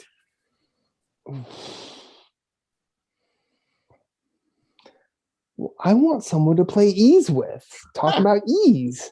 So I'm going to say ease. And I'm not backing down. I don't care what y'all say. Fuck it. You play East too. You play ease. Everybody gets an ease. No, not everyone. Yeah, But okay. not everybody. But I will say, so wait, question, Matt. You've never played East before, correct? I've played one ease 20 years ago. Okay. This Origin is very different from 8 or 9, and I know you have access to 8, correct? I have access to 8 and Celceta. Yes. Um, Celceta, yes. Yeah, where 8 Celceta Adol is the main character. It's a third-person RPG. This is an isometric, and I do not believe that Adol's in this at all. Just so that you know, caveats, this is very different than the current East franchise. Thank you, Professor of the Ease Curriculum at RPGU. Yes. Well, not quite. But I'm excited because it'll be different for me from the last couple games that I've experienced. Cool. Let's do it. Jason. Yeah. So before we start, There's before we literally start one- throwing out titles. Cat Quest 2 is too easy. Cool. I'm fine with not. Jason devours games. I feel like this is an extremely short list. Even though it's only like At least 3 one of these less. games is very long, though. Yes. One of these games is extremely long, and I know him. To be fair, we said in the beginning 10. Yeah, you don't have to beat it. 10. I didn't That's add true. to it. That's true. We did say 10. Okay. All right. Yeah, I have 11. I've I got way more want than that. I want to see him play Disco Elysium. I was leaning Uncharted 2. Not today, Disco. Uncharted 2. Ooh. Haven't you played that, Jason? Just one. Mm-mm. One and Golden Abyss. Oh, okay. 2 is my second favorite, personally speaking. What's your Oh, first? Oh, yeah. favorite? 2 is really good. And 4 is really good. And I count Lost Legacy and 4 kind of either together or Lost Legacy on their own. I'm talking 2 is my second favorite out of the 4 numbered Nathan Drake adventures. Okay. Moose. Two's the one I started with, and I got bored. See, I started with 1 and I played it way too late and it did not age well and I fucking hated it. And I had glitches. I streamed it. I had this one point where you were like fighting in like a cemetery or some sort of ruin because it's Uncharted. And like Nathan Drake went to kick a gate open and he just T-posed and I got shot to death by a bunch of guys with guns. I was like, well, fuck. Okay. I'm going. What the hell's happening here? The list is changing as I'm. Yeah. I'm like, wait a minute. There were more on there just a minute There ago. were. I trimmed the trash up, or the ones that I thought wouldn't have good story. So I'm going Golf Story. Yep, that's mine. That's mine. Well, then I need not vote. Yeah, golf story. And if he doesn't get to the battle rap, I don't even want to hear about it. All right. Matt will be playing Ease Origin with Michaela. I will be Hell playing yeah. Uncharted 2, and Moose will be playing Golf Story. very nice. Awesome. God bless the US and A. And All right. Time for news. There's a lot of news. Where are we starting? Do we Well, want to save the big one for last? we can or start do with the news, and then we'll cover Nintendo's Indie World. Okay, perfect. So, well, speaking of Nintendo, the Blue Switch Lite was announced. Yes. It looks cool. I'm not gonna lie, and I've said it before. If I didn't have a Switch, I probably would lean towards a Switch Lite, based on my usage of the Switch. Well, for you, Ring yeah. fit aside, Right, because you play way more mobile yeah. than you do docked, and I would have to say I play more mobile than I do docked, but I still like the ability to dock it. Yeah, I mean, I wish the light just had where you could plug it in, not dock, Yeah. but it's a cable. Yeah. But Mhm. um, It's so much more cheaper not to have to try and cram an HDMI out into that thing. So, well, not even that, but like, you know what I mean? Because or it uses the dock. I entertained the thought USB-C. of getting another dock because I figured, oh, I'll keep one in my office and one on the big screen. And then I looked and I'm like, no, Nintendo, fuck you with that price. Yeah, You Yeah, it's cannot, still like, the 80 dock is bucks. the one thing where you cannot go third party. Like, you can go Oh, third yeah. party on controllers, accessories, Mhm. not the dock. haven't they Yeah. fixed that though? It's like $80. No. I wouldn't trust it. No, Okay. I would not It's too trust scary. the way that Nintendo set up the dock and the way it uses the USB-C and the way the voltage runs through. There's no way that you can use a third party dock. I wouldn't trust it. The only thing I Okay. would do is Genki. They made the Bluetooth adapter, which I have. They have the new Shadowcast thing. Which Yeah, is a I almost USB. got one of those. It's like a Chromecast for a Nintendo Switch. Yeah. Mhm. Yeah, I saw that. That's I'd cool. look into that at some point, but yeah, not getting another dock. Both the PlayStation app and PS5 got a non-stability update. Yeah. No one saw my joke. They're like, "What are you talking about?" So the This is my PS5 long walk added a joke. few features. A main one was, so on PS5, when you look at your friends list, it combined the parties, which it's on PS4 too. There's so many freaking parties now. Anytime you create a group, so basically they split it off, and you can now separate parties and friends. Like there's two tabs, which makes infinitely better. Mhm. PS4 can now remote play. I think they've improved that, and you can actually do share parties. So if you're on PS4, you can actually do, which you couldn't do before. You can actually do like a split screen. Share play. Yeah, the share play that was on PS5 is now available for PS4 users, which is cool. The app added the wish list. Mhm. I put stuff on my wish list that I'm not even planning on buying just because I wanted a wish list. Yeah. Like, I don't want this, but I wish it. So that was good.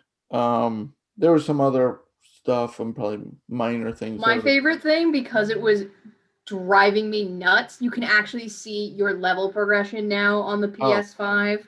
Before you could see your trophies, but you know how you could see your level and then your progression towards the next level? You couldn't see that except for in the app and on PS4. You couldn't see it on PS5. Driving me nuts. Oh yeah, you They fixed can it. hide trophies. Like Mhm. you don't want to see those bronze. And they've also brought back the hide feature in the library. Yep. And I think Nice. they did something to the video record for trophies too. Like only like certain level Oh, yeah, trophies. You can set it that way. You can choose to record only like platinums or only golds, or which is kind of cool. Because that actually eats a lot of space. Yeah, it does. If you don't go in there and clear that stuff out, yeah, it I does. looked the other day, I had like 70 gigabytes of trophy videos. I'm like, whoa. Luckily, you Tone can it just, down, Sony. The nice thing is you can filter your media more than just by game on the PS5. You can go like trophy videos and stuff like that, and it's got tabs, which makes it kind of nice. And it makes it easier to delete too. Yep. Filter out, delete. Nice. PlayStation announced Days Gone for PC, May 18th. It looks good on PC. Yeah. Like holy crap. So I take the news about the sequel being declined with a grain of salt, because like I don't feel like they would invest in the IP to put it on PC if they weren't looking to possibly have further iterations in the series. Yeah. So I understand, like I'm sure Sony could have been like, because they cut back on the Studio Japan developed team. So I could see them just being like, listen, this is what we got coming up. We know y'all want to do a sequel. We like that drive, but like we need to allocate our, assets somewhere else, or our strength in developing somewhere else for right now, and then maybe do a sequel later. You know what I mean? Yeah. And I read into it they rejected the pitch for Days Gone 2. So Mhm. Yeah. maybe it was just what was pitched they didn't want, not necessarily. Right. No, you're not doing Days Gone 2. It's just like, no, go back. You need to rethink this. Like you're trying to add too much. You need to come back to the story or do this, or I can see that. Yeah, being and then they were- rejected. They rejected the pitch, which we did talk about. It didn't get canceled. The proposal got rejected last week. We talked about that. The other thing is, I think it's more or less soft confirmed. They are working on a new IP, and that studio, they might have just prioritized them working on a new IP before a Days Gone 2. Mhm. That might have been the business decision as well. Right. I think it could be both. It's like Yeah. you're working on a new IP. We don't like the direction you're going with the sequel. Just finish the new IP, brainstorm, take the time to brainstorm on the sequel, maybe come back with something stronger, So, Yeah, and then there was an interview, and I can't think of with who. It probably was not the wisest choice of words, but he basically said, if you want a sequel, buy the fucking game at launch. It was worded wrong, but I think his point was people like, yes, Days Gone, a lot of more people than not love Days Gone. The problem Yeah. is with these studios, if 1 year goes by and all of a sudden sales spike, that studio can't be waiting to do. People need to have jobs. They're like, okay, we didn't sell blockbusters, so we're gonna move on to a new IP now. Like, right. so he worded it wrong, and then one of the creative directors actually came out today and said, "We just want to thank everyone who bought day one, who got on PS Plus, who bought on sale. Like you have to understand, it's like it's different than games are different than a movie. Like a Marvel movie, like breaks a record, they're probably okay. Greenlight the sequel. It's not like because they don't make nearly as much later that they do box office. Video games are different. Like something like God of War sells out, like it breaks records. Spider-Man breaks records. Like, okay, greenlight the next one. It doesn't matter what's the studio, they have to do work. Like movies are different. Like the movie's done, they probably already working on something else. Also, right there, the movie's done. Unless it's Justice League, the movie's done. If you remember, Days Gone didn't have a great launch. Like, yes, it had some good reception, but it had a lot of critical reviews, some more harsh than it probably deserved, but it did launch with a lot of bugs, so it's smoothed out over time, and now it's got this cult following after it. It didn't all happen day one when they're looking to justify their next project, and that's maybe where this new IP is coming from. Studio can't wait for these inevitable sales that happen down the line because they have to do work in the meantime, and they're not gonna if sales don't justify a sequel right away. Okay, we'll move on to a new title, and they could always revisit. Plenty of studios have done other games and gone back to a sequel. It's not like you have to do the sequel immediately. So I feel like Sony putting Days Gone out on PC is kind of like we're gonna breathe new life into Days Gone, let it have new life on PC, let people play it on PC, maybe build a following there, and allow the team to have the time to develop the IP that they're working on. That's also probably, to be honest, that's probably why they rejected it. Was just like, you're working on a new IP, focus on the new IP, finish that, and then we'll talk. Then at that point, we will talk about a sequel. So we're going to put it out on PC, hope it finds new followers, hope it does well there, and then we'll discuss the sequel after that next IP hits the store shelves. So it's really been 2 years already since Days Gone released. I'm just realizing this now. Yeah. Where did that time go? Capcom had a showcase for their strap. I mean, next video game. Strap. What? What's happened? I've never seen so much coverage about Thirst. Yeah. It's insanity. Like it's insanity. Like I see the memes come out before I have to filter through to find the new Resident Evil 8 showcase, and like I'm seeing memes about like, I'd let her step on me. Wait, what? Yeah. That's I right. love how some of the news is like her exact height and fucking shoe size from the Yes. developer. Yes. But yes, 'Cause- there was a Resident Evil showcase. A new demo is available on PS4 and 5. Or is it 5? Yeah. Mercenary, It was 4 and 5 for. I think it was 4 and Exclusive. 5 before anywhere else, like Xbox. Yeah, it was didn't 4 and cover that 5 shit. exclusive for like a couple days, if not a week. Mercenary mode's back, and Mhm. they released the Netflix series will be in July, I think. Nice. Infinite Darkness, which takes place after, I believe, Resident Evil 4 is think you're right. set. I think you're right, and it's in DC. Yeah, and Okay. they confirmed today actually. She's basically Resident Evil Mr. X. That's what she is to this game. Lady On a side- Dimitrescu. Sure. Yeah. That's why I didn't say it. On a side note, speaking of Netflix series, It's Lady Castlevania's- Dimitrescu. It's a Romanian name. He But would you're know. welcome. Yes, another Netflix big news. I've literally never heard somebody say it out loud. I just Yeah. see it in my Twitter all day. Yeah. I see it in my And dreams. You just When I say close it. my see eyes. it. We'll see it now. Yeah, I picked up on it immediately because I'm a big But yeah, fan of that's soccer. But like there was a Big The fan of suffix. soccer. The suffix is there common was Romanian. There was a Romanian player by the name of Ili Dumitrescu in the 90s who was really good. Yeah, that suffix, that ending is very common for Romanian names. Yeah, Popescu is like the Romanian version of Smith. Yeah. But as Moose was saying, the other big Netflix news, the final season of Castlevania was announced on Netflix. Did they give a date? Yes. May 15th or something. If you haven't watched, I don't watch many anime/cartoons on Netflix. This is really good. So fucking good. Yeah. I'm gonna start this. Yeah. And No, it is really good. The voice actors. I haven't been. Yeah, and the voice actors are like, I like them as like regular like movie actors, TV show. Like it's a good cast too. It is May 13th. But yeah, it's a And really it's the good final series. season, yes?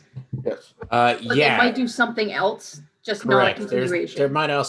There's talks that they might do something with other characters from the a different universe, Castlevania show. which is fine. Pick another Belmont, maybe not Just Belmont. do it as something well. else. Same quality level. Keep it up. Yeah. I think that studio has done a great job with Castlevania, and I like this where it's like short seasons or whatever. Like, why has it got to be fucking goddamn 15 seasons? Like, just do a story and create an arc, and let it have a finish and let it be its own entity. 4 seasons long. Doesn't need to be goddamn Simpsons. But anyways, PlayStation 5. But we gotta maximize profits, Moose. You mix one on Resident Evil. Oh. Uh-oh. Go ahead. Resident Evil 4 is back. Oh. Back again. As VR. Oh yes, there's a VR. That's right. Yes. VR's right. back. But is it Tell this a is friend. I didn't fully read the story. Is it Oculus exclusive? Is that the thing? Joe. Oh. It might be. That might be what I read. Can't confirm. It's been a few days. Oculus Quest 2. So yes. I have a feeling Not that the way you would think it's coming back, but yeah. you might. I have a feeling it'll go other places. They'll I just bet put you it there to when help. PlayStation comes out with their new one. Yeah. That'll be far enough away from the release of Resident Evil 4 VRs that it'll, they'll be able to put it on there. Yeah. PlayStation 5 is now the fastest selling console in the US. But on dollar and Where? yeah, I know. I think ever, isn't it? Yes, in history. Dollar In and history. unit sold. Also speaking of PlayStation, Sony decided not to close the PS3 and Vita storefronts. Yeah, because they got a huge amount of backlash, which is justified. Real quick, my guess is someone in marketing or accounts or whatever realized there wasn't a lot of purchases made on those storefronts as a whole, but Yeah. then when they saw the backlash and like the people, the higher ups, you think they're active on Twitter? No, but like No. when they see like Shuhei Yoshida retweeting all these Vita things and like everything, it's like maybe we should keep this open Yeah. anyway. 'Cause Yeah, I people- guarantee it's like you said. They're like, oh, people don't really buy stuff here anymore without thinking Right. through the back end of like, oh, this will undo patches and will make it so people can't play digital games. They didn't think about that. This was somebody Yeah, like, that's oh, nobody good. uses this. Also, I wonder what the storefront sold since the announcement. I know, right? Or an update. Probably fucking just bananas, man. So many tweets. People on out there my buying timeline. those Echo Chrome DLCs, yo. I saw so many tweets about top 10 games to buy on the store. Yeah, top 10, top 20, top 30. Yeah. PS, like, Yep. buy these PS1 classics. Buy, like, Yep. Yep. Not gonna lie, I bought Xenogears on Vita nice. because Dear I Sony, want content you can repurpose. Top 10 games to buy on PS3, PS Vita. Look at the sales that match up with those top 10 lists. Oh, we could remaster and port those over to fucking PS4 and 5. Yeah. Gold. That's true. That's true. that would be a lot of work to redo Xenogears though. You can just do a straight port. Like, they have the fucking PC port of FF7 on PS4. True. Yeah, but that there's a whole Just bushel stop. of bullshit. What else we got, with that, Jason? Michaela? You know we're almost there. The GameStop CEO, George Sherman, is stepping down. And I thought I read the news wrong that Michaela sent. He's been CEO since 2019. I thought I read that wrong. Like, I thought it was supposed to be like, he's been CEO since forever. It's like, no, he just started. Who is this? The George GameStop Sherman. CEO. Yeah. Ah, So Wasn't that the one that tried to say that like GameStop was essential? Yeah. Like during the Yeah. pandemic last So year. Yeah. half of his tenure as CEO has been the pandemic. yep. Yeah. That's rough, Mhm. buddy. Well, they took a hit. I mean, Reggie stepped down a couple months back. Yes, I did. Yeah. I I don't Was it even that long understand ago? why he wanted to even be on that board. I'd be like, I'm not touching this. He with a 10-foot retired. pole. He was having fun. He thought it'd be Dude, fun. if- Who Yeah. knows? Like, I'll be Yeah, that's honest true. with you. If I'm Reggie Fils-Aimé walking out of Nintendo when I did, I'd be like, why not be on the board of GameStop? This might be okay. Yeah, we'll try this for a couple months. Because literally, there's so. I don't know what that man could do to make his stock go down. I really don't. Good point. Because the games industry, the consumers still love him. Like, and I'm talking, not every consumer loves Reggie, because there are plenty of probably people that are only on PC that would wish to be able to play a legal version of Mario on their computer. But across like console playing public, Reggie's good people. Yeah. And the last piece before we get to Indie World, Extremely OK Games has announced their next game and has a name, Earthblade: The Vibe. Extremely OK Games is the makers of Celeste and Towerfall. And it was It announced. used to be called Matt Makes Games or something like that, Yeah. right? It was a different Yes, it name. was. Is that? Oh, okay. I didn't Yes, realize. I that's didn't what it realize. was. I didn't realize they changed their name. Yeah, they changed their name because it's not just this guy named Matt. I think that's pretty much why Well, they changed the name, right? Well, it's I actually- believe it's Matt Madeline. Thorson is now Maddie Thorson. It was right after Celeste where they merged with this Extremely OK Games. Yeah, I remember. Or they formed, or it was formed after it, but Yeah, I think it was formed by the time the Game Awards happened, the year of Celeste, because you remember all those people up on yeah. stage? Because Celeste got honored big time that yeah, year. I think it's been in since they announced that lost, like that extra stuff they added. I think The it's- Celeste farewell. Yeah, but that's going on. It's a Kickstarter or they just thought I read I don't know. Kickstarter. I don't know I if could it's be wrong, crowdfunded. but yes, that was announced. So that's what they're working on. It's a pixel adventure.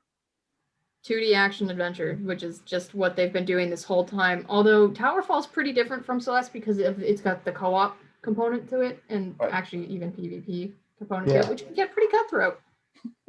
Mhm. If you ever All played right. it. It's a good. Nintendo, It's a good alcohol drinking game. Nintendo had an indie world, and it kind of nailed it. I mean, they fit in 20 minutes. They holy crap, there was a lot of content. That might have been my Hell yeah. favorite indie world to date. Like best well-rounded one. So this is Mhm. based on this is everything, but it's based on the press release, so it's not really in the order. But if you want to talk about it, stop me. Road 96 was announced first. This is that adventure game. Yeah, this is the one where there's like it's Different It procedurally scenarios. looks a little generated Life is story. Strangey. Yeah, it looked Yeah. Life is Strange, and everything changes based on things you pick. Ambitious procedural narrative there, Mhm. supposedly. Oxenfree 2, Lost Signals. Was Jesus Christ, them closing with this. Holy fuck, this made me happy. Good. I'm glad that didn't get leaked. That was a Same. great surprise. Yeah, Same. that was Mhm. This next Mhm. one, I can speak for me and Moose. I don't know what the other.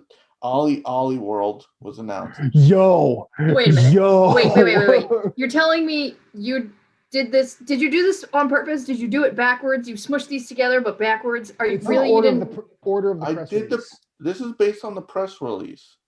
You guys know what this is, right? You know what I'm referring to. This No. indie world announced Ollie Oxenfree. Come on, nobody's seen the joke. No, everybody saw the joke. It's just not a good joke. I thought it was. Oh, It was like a huge conspiracy. No, well, because honestly, like I heard that I was watching Giant Bomb when they were talking about it. I'm like, then he's gonna do Ollie Oxenfree, and he did. It is so low hanging fruit. it really is. It really. This- You're not wrong. You're not wrong, and it's not a bad joke. I'm just trying to be flippant. this looked real. I love the first two games, and this looked really cool. And for a moment there, you could get the pack, the Ollie pack, for like what, like $2? They Yeah, had it on It's always on sale. sale. Yeah, which is awesome. Yeah, I've played both of these on Vita. These are great games. I think I have one of them. I've never actually played them. This is the one that I'm like, yep, I was more down for this style of game than I am the. Yeah, this seems like it's gonna be interesting because there'll be quests you can do. You don't have to be as like hardcore as the previous games as far as like your skating abilities or your gameplay abilities. So it just seems like it's gonna be more open to like a wider base of players. Yeah, Ollie 1 and 2 were difficult games. Yeah. As you played, obviously it got easier, but for like anytime I pick it up after a long absence, it's like fall. Mhm. Yeah. I think like with this type of style, they're probably looking for a way to make it more accessible, but also keep like a difficulty in a game where it's like it's easy to pick up but tough to master. So there might be difficulties built in where it's like you can up the difficulty to test your gaming ability as far as like going back to like the first and the second one. But also, if you don't want to do that, you can just play it like, you know, freaking Animal Crossing, whatever. Just talk to the people, do the quests, and you're done. Yeah. You know. Mhm. So we got 2 Annapurna games. Hell yeah, we did. Hindsight and Last Stop. I don't really need to go into details. I'm gonna play these games and I can't wait. Okay. We got so this game's interesting. I'm interested, but I hate this type of game. The Longing. I want to know it looks interesting. what the hell happens after 400 days. Exactly. I saw this on a Game Maker's Toolkit video, and I'm like, that's an interesting looking thing. And then I started doing research into it, and oh man. Don't Google it if you're interested. I avoided the spoilers, but the game's been on Steam. It's been on Steam for 2 years now. So the ending is available. Yeah. Apparently there's like 5 or 6 endings. Yeah. Does it determine? Is it determined by how much you keep up with the game? Maybe is Yes that what and does no, because there's actually stuff to do. So the more you play, like there's secrets to discover, which then affects the ending. Hmm. But you could also just, I'm almost curious to just start the game, close it, and then set a timer or reminder. You leave that poor man alone. That poor, I don't even know if it's a man. Creepy It's dude. it's a It shade. looks like a It's a shade. but So it's like a creepy ghost. dude alone in the dark for 400 Oh, fucking days. how great would that be if, like, all of a sudden Alexa perks up, play The Longing today. Wait, what? It's been 400 days? Then we got Ariel Knight's Never Yield. Hell yeah. that looks pretty cool. This Like a what is it? An endless, kind of like an endless It's an runner, endless but runner not. with part yeah. 4. Yeah, it looks pretty cool. I Dope downloaded music. the demo. I just haven't tried it yet. Yeah, I, the music for, sounds pretty good. for some reason I got a hip hop Sayonara Wild Hearts out of it. Like that's kind of Yeah. that's kind of what it did for me. And Black Screen Records is putting out the soundtrack, so I am definitely watching for that pre-order. Next is a game we all thought was already on Switch. Fez. Yeah. Yeah. I love Moose. Wait. Isn't Wait, it I'm already like, on? wait. I thought it was already on Switch. Like Then you, we I got- would have figured it would have been like the launch week of the Switch. Yeah. That game would have been out. You know? Yeah, like apparently it's like that, and was there another other than Spelunky, there was another title that was announced for Switch recently that I was just like, wait a minute, that's not on Switch? Huh. I'm trying to remember, I don't remember what it was, but The more Next you we know. got Aztec Forgotten Gods. This looks This looks really cool. I like This Mhm. looks cool. this. I don't feel like I've ever played a game that's been developed by an indie out of Mexico, so that's interesting to me. yeah. Very cool. I've played a couple of indies developed by Brazilian devs, not Mexican. Yeah, and I The, like that it's got the Aztec history, but it's also future.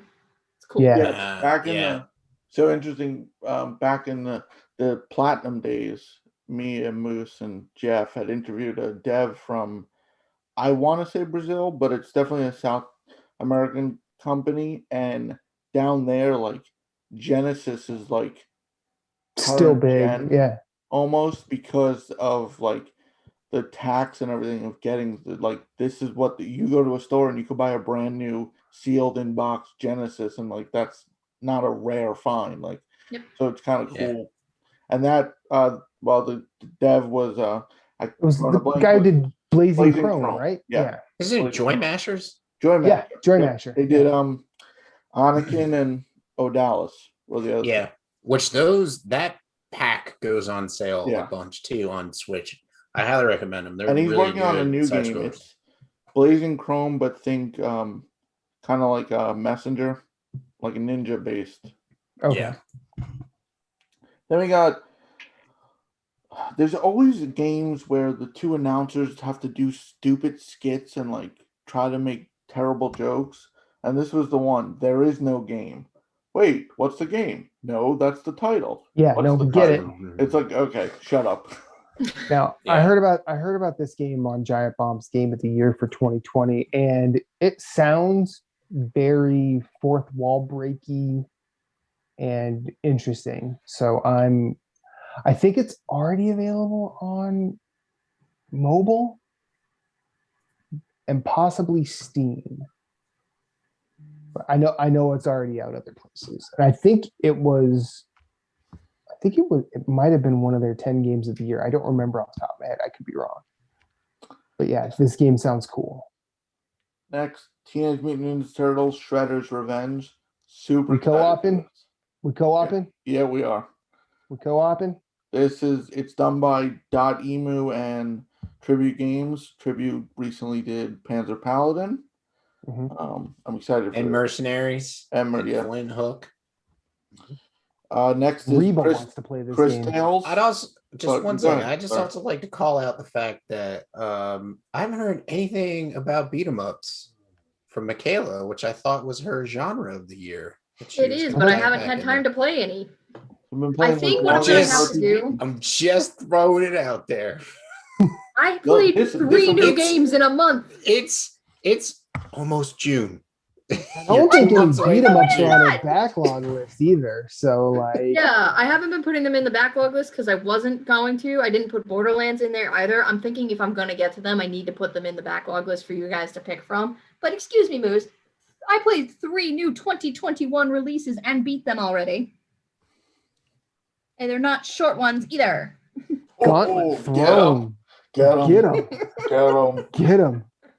And I've got a 4th one coming up Friday.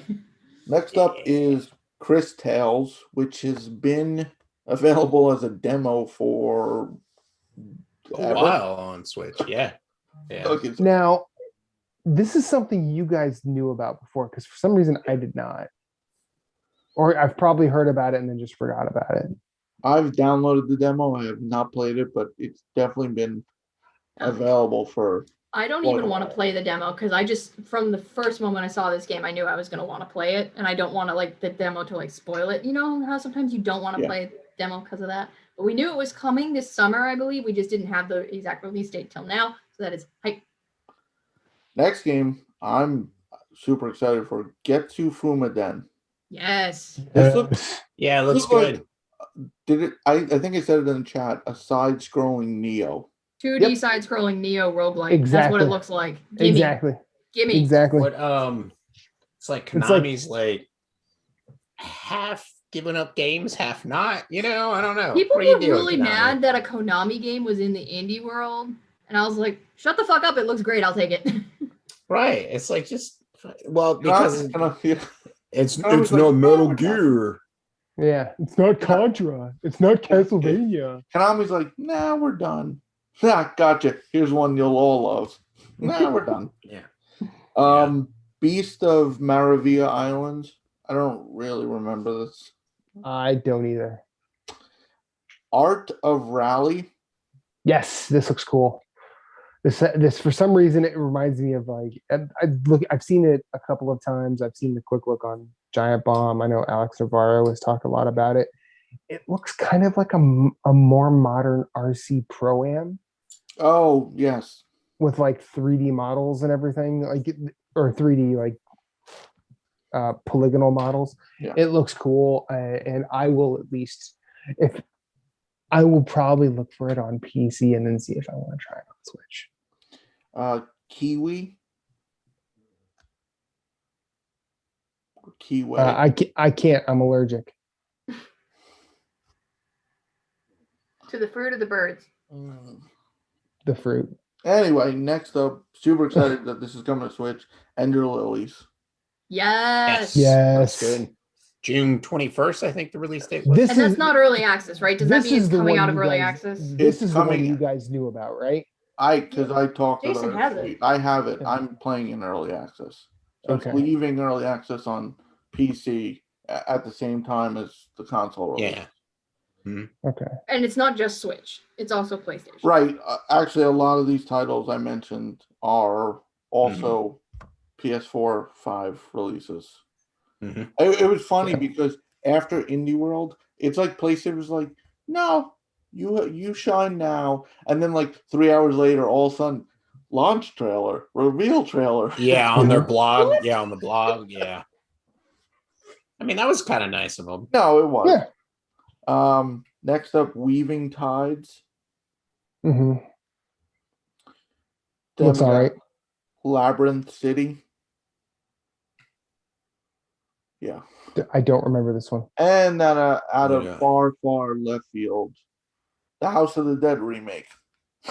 Yeah. People went nuts about that.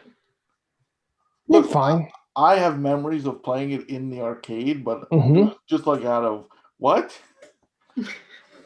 Like I'm waiting for what? Virtua Cop? Remember that? Oh god. Yeah, Virtual Cop. Or what was the one with the pedal, the shooter? Was it Time Crisis? Time Crisis. Time Crisis. Oh, yeah, where you could duck. You push the You pedal use and the you pedal. duck and release to stand up. Mhm. Yeah.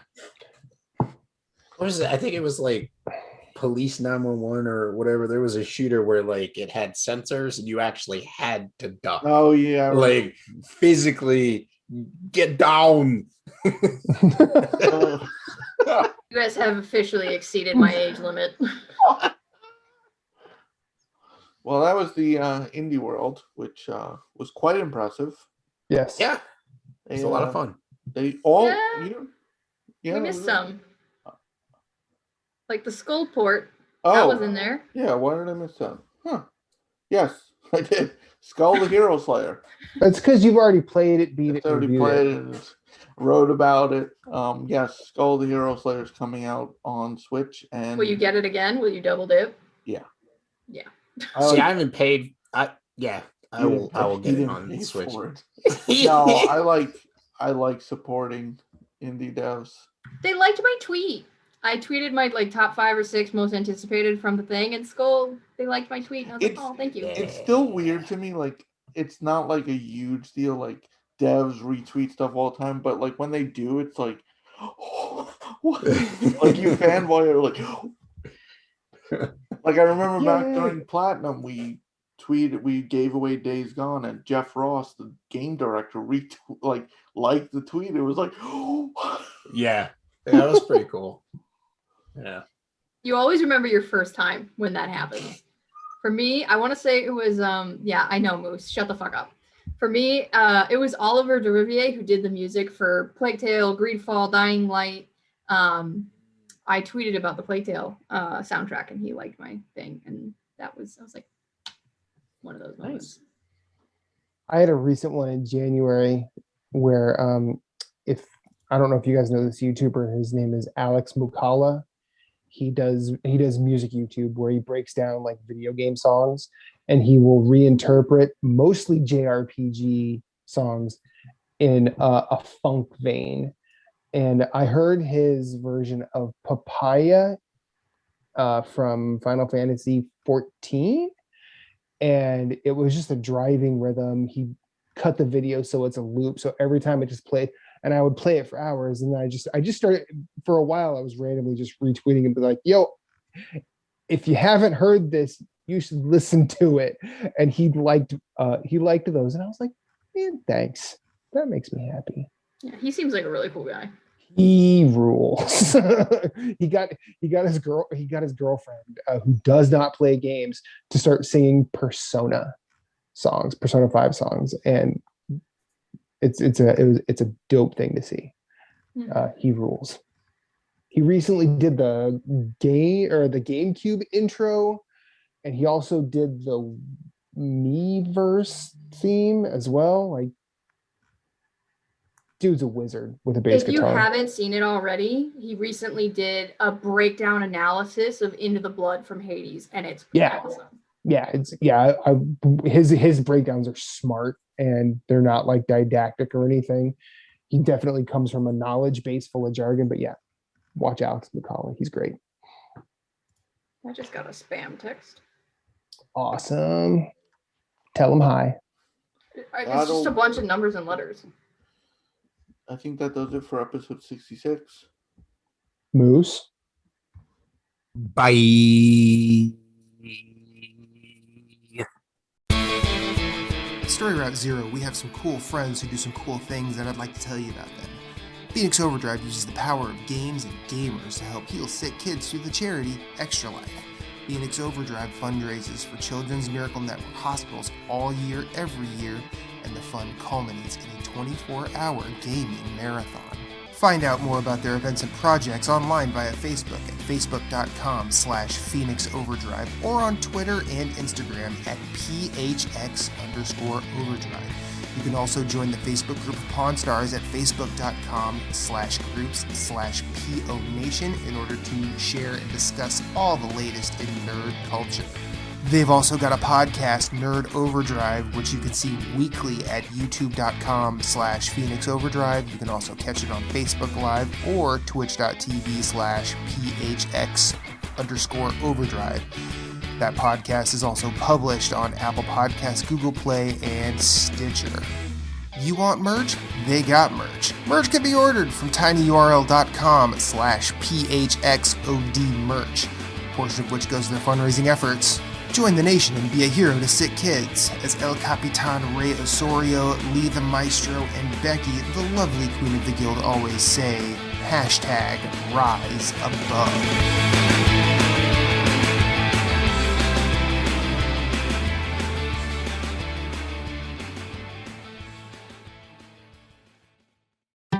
thank you for listening to Story Route Zero. We hope you have enjoyed your time here as much as we've enjoyed having you.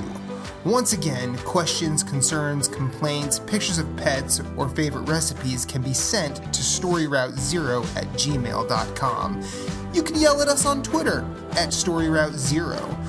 Rate us and review us on iTunes, YouTube, or wherever you may have found us, as it helps with discoverability. If you'd like to hit us up individually, you can find Moose Cool @Sven, that's SVHENN on Twitter, PSN, Instagram, and of course Twitch, streaming games.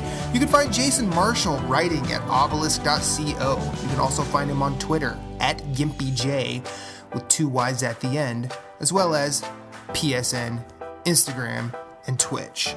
He also has his own website, whereisthepausebutton.com. You can find Michaela Crescione doing all sorts of writing at obelisk.co, as well as on Twitter @RedXMod. My name is Matthew Keel. You can find me everywhere I'd like to be @infinite_rewind. That's Twitter, that's Instagram, that's Twitch, that's PSN, and I also have my own website, infiniterewind.com. Be sure to check us out at all the places. You are always welcome, and you will always have a seat waiting for you on this ride. Thank you for listening, but for now, it's back to the real world for us. So we will see you on the next one.